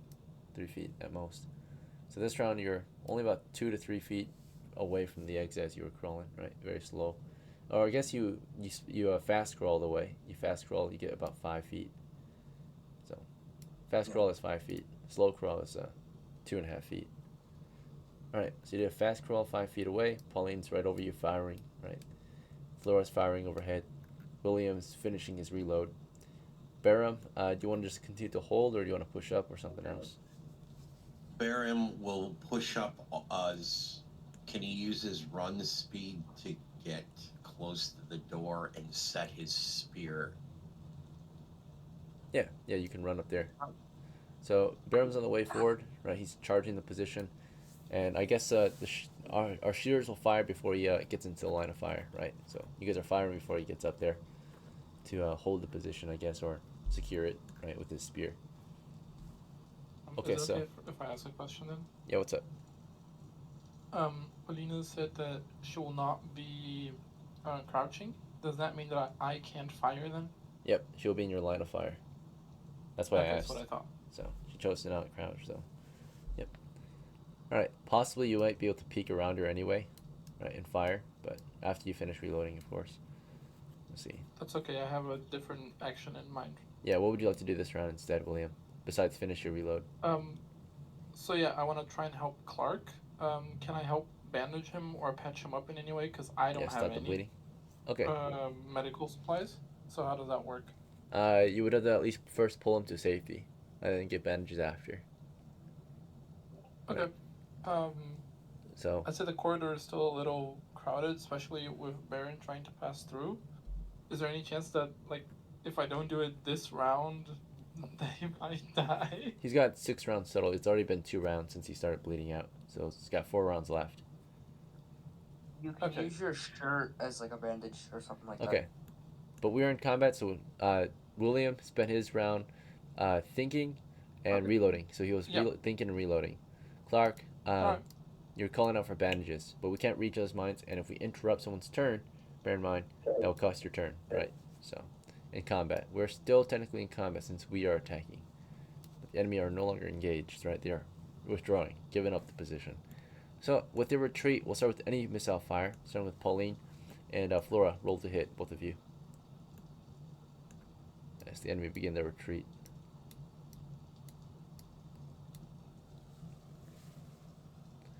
The battle is about to be won. The cost of maybe 3 characters. I got a 20 Nice, nice. and a 19. Oh, 19, yes. Okay. So Mitsu scored a hit for sure. Did you want to do a line of fire? Nah, we'll just kill one. Just one? Alright, how about you, Flora? Do you want to do a line of fire or just one target? I wanna line up. A lineup? Okay, I can see one. You see, your shot might go through one of the western guys and into the next one, since they're running in a line, right? Roll one more time. I got 15. 15. Okay. Yep. So Flora's gonna hit possibly one. Maybe the second one might miss. Let me see. She's a fighter. She has a fighting skill. Yep. That's 2 hits. And it should be kills. They are on the retreat. So yeah, Flora lit up the western position, got 2 kills. And Pauline lit up the eastern position and got a single kill. Right. No need to roll damage. It's probably a kill. Only one escapes to tell the others, right? Live to tell the tale, right? Report what happened to their position, that they were overrun by the humans again, and they lost the cave, unfortunately. They lost the door and the cave, right? Even though it was a very advantageous position for them, and they shouldn't have had any reason to lose, with our sheer determination and luck, we managed to, and spells mainly, we managed to take the enemy position, right? So, at a high cost, of course. The cost of Clark, Mahu, and MASI. Clark was not killed in action, but after William finished reloading, yeah, you guys pulled him to safety, right, and secured his wounds. Anyone brought bandages today? Shit. The only other There option is might to be some at evacuate, this one. right, to evacuate the cave and get him to the siege camp. Let's see. Get me to the siege camp. Right. So that'll be to wrap up the adventure, since we are at 2 hours and 45 minutes in. I'm gonna sum it up. If you object or want to try anything else, let me know. But this is how it's gonna end. The story's gonna end like this. Basically, yeah, a couple of you will probably drag Clark out of here to safety to get him medical assistance, right? As he bleeds out. So one of you might try to apply some pressure, but without any bandages, you know, you can't really do anything about it. It's just freely, it's loosely bleeding. Can't they use like my tunic or something as like a temporary bandage? It's already going to be soaked too quickly, right? It's not enough, right? Bandaging. Plus, it's dirty, right? In that case, you're going to get infected wounds, right? You need actual bandages. It can be done, but it's to like little to no effect, right? Right. So that's a tunic versus an actual bandage, right? So you've also been freely bleeding for the past couple half minute, right? So your tunic's already soaked in blood, right? So that's almost no use, right? Anyway, at least the lower half of it is just soaked in blood. You continue to freely bleed out when you're crawling quickly away. Blood just spewing out. All right. He's losing blood pretty quick, not super fast, but decent rate of loss of blood. I can apply pressure myself, right? If you're crawling around, no. All right, but 2 guys. Let me wrap this up. All right. So 2 guys are dragging him out to safety. Okay. No more questions. Let's try to get this done. So you're fine. If they drag you out to safety, you're fine. You don't have to worry anymore. Okay. If you want to keep worrying, I guess we'll just slow the game down even more. Right. But you're already good. You're good. So we have 2 guys dragging you out. The rest of you will be in charge of dragging out Masi, Mahu, and the loot. Right. So to secure the position, one of you will report to the soldiers that you managed to take the position. They'll push up to assist, and they never attack, they only defend. So all they'll be able to do is move up into the intersection and defend the defendable positions, right? So at the very most, they'll have guys watching the tunnels to the north, but it's not a very defensive position. I mean, we've got barriers, these doors. If they have to withdraw, they will. But it's like 50% defendable, right? So half and half chance that they will give it up, right? It is a secure, somewhat secure position. They do have walls to defend them, but at the same time, you know, no true barricade to protect them, right? If those doors open up, they're retreating more than likely. I mean, they can funnel the enemy out. Yeah, we have made progress in this adventure today. We not only passed through one door, we managed to take a very hard to take point, right? This intersection here, right, with the alcoves. So kills, right? We'll go over the kills as well. Do we want any prisoners, or are we killing all of them? No, we're selling all those. We're Okay. selling all of them. All of them. All loot, all prisoners sold, or all kills, yeah, sold. So in that case, Can we got. Berium get a weapon from one of the kobolds? You could take one of the weapons, but you might be better off buying a new weapon, right? A fresh weapon with the money we get from this. So if you take one of the weapons, it'll detract from the loot pile, right? The money we'll get from the loot. So yeah, you're better off just buying one with the profit we get from selling their loot, so we can get good armor and weapons and such. All right, in the end, it was an odd number, so technically you might not benefit as much. You only get money for the last one. So if you want, you can say that you did keep one prisoner, right? Since you can't really get XP for it. You can get money if you kill it, but you might get more money if you sell it as a prisoner. So do you guys want to sell it a kobold as a prisoner? Can we sell the sleeping kobolds for prisoners, please? Not all of them, just one. If you want to do all of them, Fine. that's be a huge loss of XP and profit, right? So, or actually, maybe not profit, but XP for sure. So, so you Can I sold. ask a question if that's okay? So What's sorry up? for Yeah, you have a interrupting. question? Why is it that it matters if it's an odd or even number? That's all. The only thing that I didn't understand. It's because you're each worth half an XP. So if this guy's worth half an XP, it doesn't add up to 1 XP. You don't get that XP. Right? Yeah, That's that makes why. sense. Thank Yep. you. So it's 2 for 1 XP, right? Because you're all supposed to get. Yeah, they're level 0 monsters. They're super easy to kill. All right. So anyway, yep, we get. Let me calculate the loot now. So the prisoner, because you sold him prisoner, he has valuable possible information, right? All other things that are associated with capturing an enemy instead of killing. You sold him to the camp, right? To the prisoner collector, right? In that case, instead of getting 10 coppers for his head, you get 20 coppers, right? Because he's not killed, he's just turned in as a prisoner. So you get double pay for capturing. But you don't get as much XP, right? Or recognition. So your payment is to suffice for that, right? So you get 20 coppers instead of the XP. Because he would have given you no XP at all, right? Alright, for the other guys, oh yeah, we did sell his loot too, so we got at least 2 from that, so 22 total. Alright, for everyone else, heads and loot included is worth 10 or 12.5, so 12.5 times 10 is 125 coppers. Okay, and then XP, they gave your crew a total of 5 experience points, because there's 10 of them, each are half. So only 5 of you get 1 XP, right, out of this entire crew. Okay, fortunately the battle was won, so all dead characters will be compensated. Along with that, your characters are buried back in town or whatever, and your next of kin get to inherit some of your gear, at least what was not destroyed or lost during the battle, right? By the way, your knife was picked up. That's fine. Picked up your knife, FLORA. So, okay. So, battle today was won. You guys won the adventure. Quite a few casualties. Clark is out of commission, right? He won't be working for a while. If he gets one of the XP, he can level up back to level 1 because you only need 1 XP to get back to level 1. But it's time to divvy up the XP.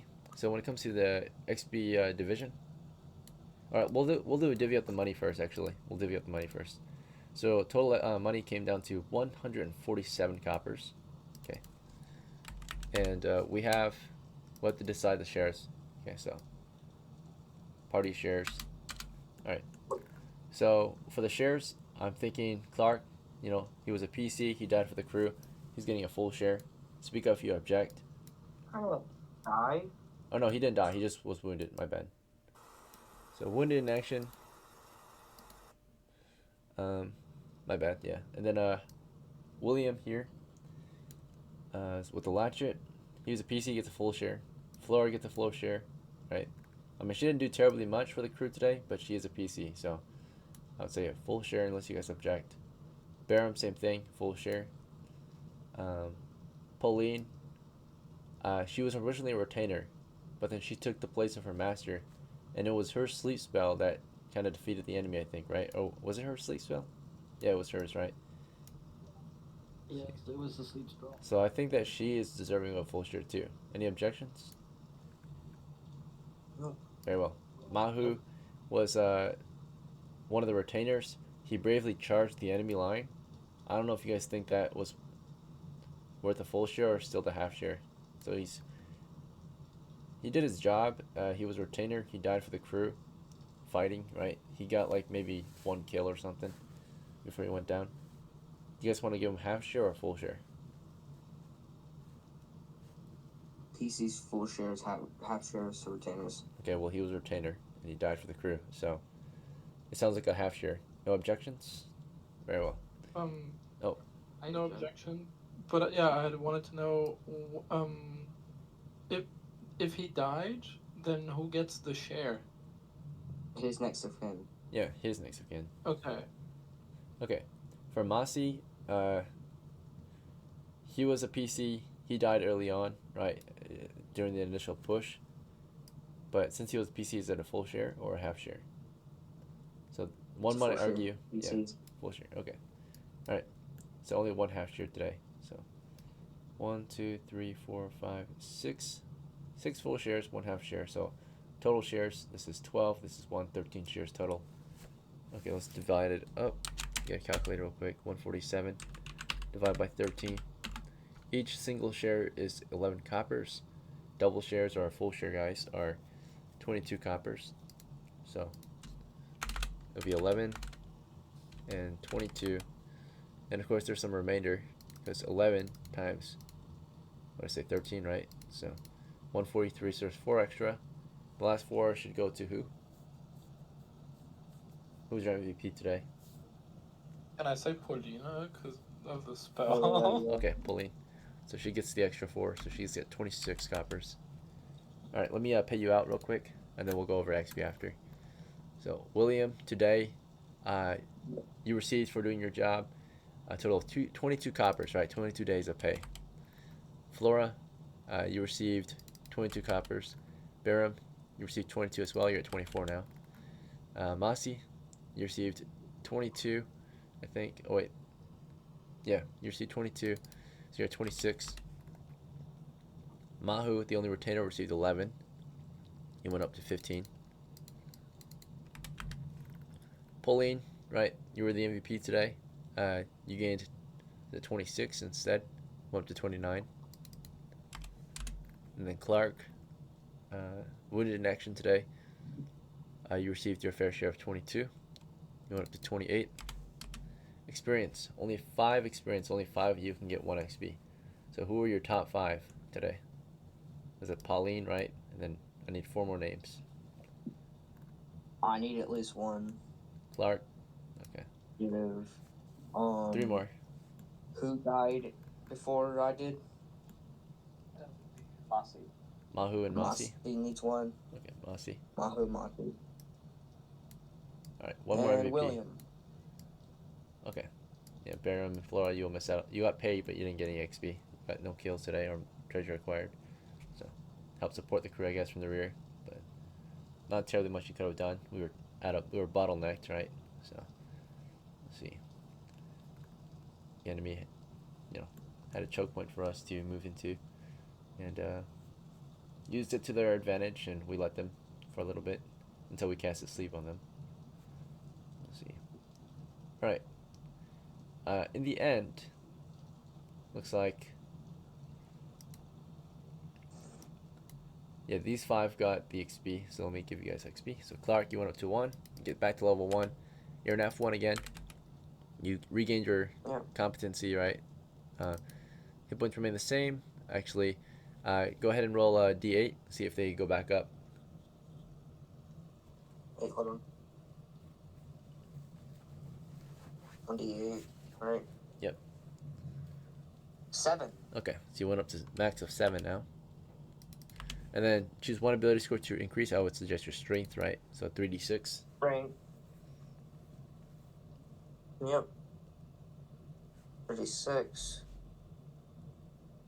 15. Right, back to where you were last. Did you recover better? It was a stronger recovery. Yeah, it was better. Yeah. All right, nice. So maybe after that, despite the terrible injuries you suffered from this, your bleeding punctured pelvis becomes a bandaged punctured pelvis as soon as they pulled you out, right, back to the camp. You got the medical attention you needed. That did cost you. You have medical bills of, it's dealt twice the cost of a bandage, so it's just going to be 2 coppers. So you went down to 26. Or actually, no, yeah. 1 copper for bandaging, 1 copper for the service. So that was provided. That's fine. Okay. Otherwise, you're fine. You'll just be out of action for a while. You give Clark a break more than likely because he's got a bandaged punctured pelvis injury, and it's going to last him for at least a month before he can start moving again normally. So, bandaged punctured pelvis Clark until, never died. but at least you live to tell the tale, right? So, let's see. All right, you got this until the 26th of October. So Fine. he's on a break, a month-long break. 26 October 25. Okay, or not 25, 10, year 10. Okay. All right, and next is Pauline. Received 1 XP as well. 1 out of 25 that she needs to level. Let's see. Next to inherit or gain XP is Mahu. He died today. Status.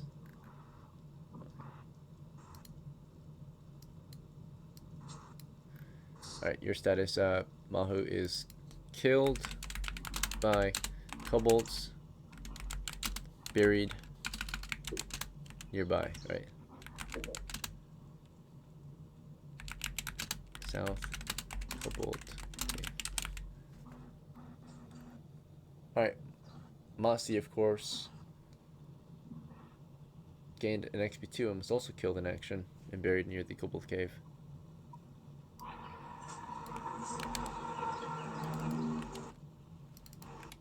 Alright, BERIM didn't gain any XP, status remains the same. FLORA, same thing with you. William gained 1 XP. What's up? Do you get XP when you kill people? Because I did get, I think, 2 guys. You got 2 kills? Yeah, so the XP does get us X. So getting kills does give us XP, but the party decides where the XP goes, and they decided that you didn't deserve any, I guess. They ended up giving the XP to Clark, Mahu. Some of the guys didn't even get kills, but based on what they said, they thought that they deserve XP over you. So if you want to object, you can. You got to speak up though. So the one that might not deserve it is maybe MASI. He made the initial push, got 0 kills and died, but they think he deserves it because he died for the crew. Right? Okay, so MASI doesn't get it. He'll go to FLORA instead. Yep. Okay. That's fine. So he just died for the crew. But he didn't get, he did kind of died for nothing, right? He gets paid at least, but no XP. Alright, yeah, you got it. Good call, FLORA. You definitely deserve XP over him, right? Because he actually got no kills, or he died for the crew, so he got paid at the very least, right? That's all he really deserves, though. He didn't actually win us any treasure, so. Or kills. Alright, so FLORA, you went up to 1 XP. You're at 1 out of 20. Good job. William, you're at 1 out of 15. Alright, that is the end of post-game, so now we can end the session. But yeah, thank you all for playing. Hope you had fun. If you have any questions or concerns, if you're open to let me know. Because we won today, you are allowed to celebrate if you want. So if you want to stick around for a bit of free time or post-game activities, you're welcome to do that. Otherwise, thanks for playing, and I'll see you at the next one. Have a good night. Okay. Thank you. Thank for you. the session. Okay, so if you are sticking around for the free time activities or post game activities, that includes 3 different activities. Gambling. Yeah, you can go gambling. You can go to the tavern, basically to gamble, to socialize, or to tell war stories. Right. The benefits. Let me double check. Let's see, list of items. So it was updated, I think, recently, of course. So as some of us saw the other day, right? So I'll post it again, right? Here are your free time activities that you can attempt, right? As a group. These are group free time activities. In between adventures, your characters can go gambling. They can go. They can socialize with a character, do a pastime activity with them, right? Or they can go to the tavern, drink, and tell war stories, right? And boast about their expeditions. Those are some common ones that adventurers do. Naturally, you can try other things if not listed. But this is the typical things that they do as of right now. So, what do you guys want to do as a group? You guys want to go gambling? I want to go gambling. Bet some of your hard-earned gains to get more. Okay. Yeah. If you want to Go split up and do gambling. different things, that's fine too. But Okay. the party seems to want to go gambling tonight at the tavern, right? So as a holy person, I don't think that I'd really like Partake. in character, right? I don't. Yeah, you I don't don't have feel to. like gambling would be the thing. Okay. Can I go like pray or some shit that doesn't spend money? Yeah, of course. Yeah. So this is a group activity. It's not required by all members, right? So you would not spend time with the crew. You would do your own thing in your pastime, right? Nice. But this group wanted to go gambling together. So yeah, that would be against your religion, right? Your holiness. So things He's that a you cleric? could do is tell war stories to socialize in between adventures. But Weird. okay, so for those who want to go gambling, go ahead and roll 2d6 to see your results. Or actually, before you roll, you have to tell me your bet. So we'll go down the 15 list. cop. 15 coppers, roll 2d6. Got 4. Okay. 4 is here, as you can see. You lost all 4. Minus 100% today. Damn. So you lost 4. You lost 15 coppers. Yeah, 15. Because you bet at 15, right? So. Shit. Wow. Alright. Better luck next time, hopefully. So. I went from 26 Do I to have any copper? 16, 11 left. Okay. Yeah, you have got copper. money, bro. You want to try? Yes. Okay, go ahead. How much do you want to bet? You've got 24 total. 4. 4? Okay. Roll 2d6.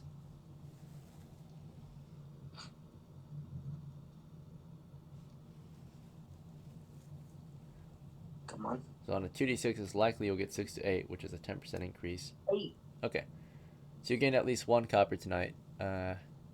Or not even a single copper, because, yeah, plus 10% is not even a single copper if you bet 4 coppers. So, yeah, you just gained nothing. It's plus or minus 0. Yeah. So you gained, you lost, but you ended up with just the same 4 coppers. Yeah. That's how it will go, because, if you bet 10, then you have a chance of actually making profit on it, plus 10%. So I broke even. Yeah, you broke even. Yeah. Yep, exactly. Okay. All right. So that night he broke even. That night that you guys went gambling, Clark lost all his money. He lost 15 coppers, 15 days of pay, right? Like 1,500 US All of dollars. it. Okay. Yeah, not all of your money, but you lost all the money you bet it that night. So, gambled. Did anyone else want to gamble that night after work? Yeah. Masi? Yes. Okay. How much do you want to bet? Pauline will gamble 10 copper. All right, Pauline. You're playing as Pauline now. Okay, go ahead and roll 2d6. It's complete luck. Yeah. 36. 2d6. Come on, get that 12, bro. Got an 11. Minus 100%. So you What? lost 10. Oh, shit. You're down to 19. Alright, so it was a bad night gambling. We lost a good chunk of our profits. Only one of us broke even. Okay.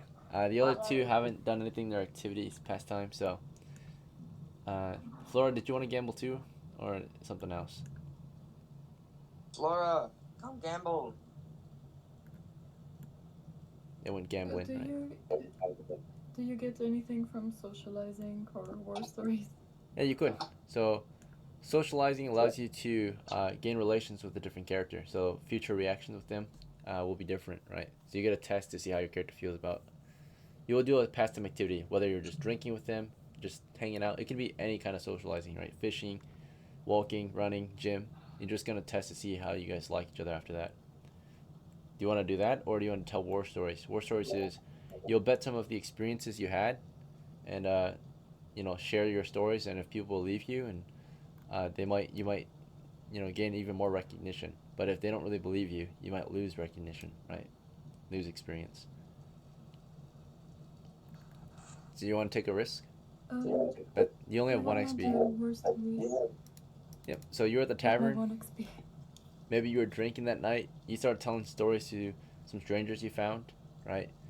At the tavern, you're telling them about your most recent expedition, I guess, right? Anything in particular you want to reference or talk about? Any moment? I want to talk about how important it is to save your friends and people you fight with and all of that. All of my traumas. I'm gonna trauma dump them. Okay, with your last experience, which you just kind of stood in the background, right, with your bow and arrow. You got a few kills, and you told them, how traumatic it was, right, to lose a few friends.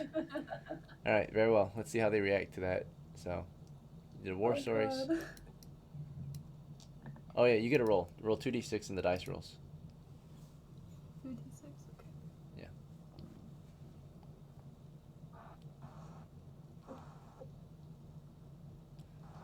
One.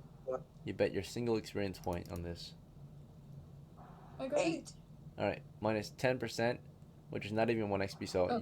they believe you. You told your stories, but you gained nothing. You lost no experience, and you gained no experience either. So you just shared your stories, and whether or not they believed you doesn't matter, because you didn't lose any fame from it. You didn't lose or gain anything from it. You just told your stories. They just listened, right? Share their own, right? So it was neutral for you. You shared your stories that night about your first adventure, how traumatic it was for you, how you lost your friends, and then of course. Can I socialize? Yeah. Did you already do one? I did the gambling. Okay. And I broke even. Can I socialize too? You'll have to wait till the next night. So this night you spent your night with the boys gambling at the gambling den in the tavern, right? Socializing would be any kind of socializing activity, right? Drinking, dancing, right? And then you get to see like if you're liked or disliked by whoever you were with, right? So it's your aura, I guess, right? To test your, if you're currently likable or loved by the crowd, or disliked or hated. So, all right. The only other person who could technically do something tonight is William. He went out to go pray. So I guess that's socializing. He went to the temple to pray with fellow followers of God.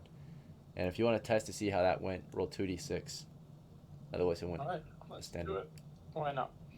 We had a cleric a few days ago who started gambling, earned like 1,300 coins. That's a 9. Okay, so your presence was welcome at the temple that night. So, you visited the temple, you went praying with them, and it went well. You even gained maybe friends that night, right? You were liked by the crowd, or that you were with, that you prayed with.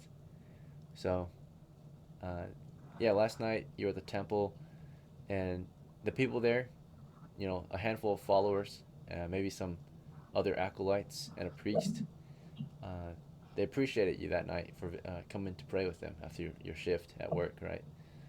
And therefore, you're currently liked by the temple, right? That's your reputation with the temple, is you went to pray, right? So liked by the temple. Let's go. Therefore, in the future, right, you might get help from them, right? They might react positively upon seeing you. So. I gotta start collecting donations. Yeah, you could. Let's see. If you spend it the right way. From the gambler. Donations from gamblers. Alright, that was of course William, our cleric. So status is liked by temple. Or note. Right, local temple and down, like by.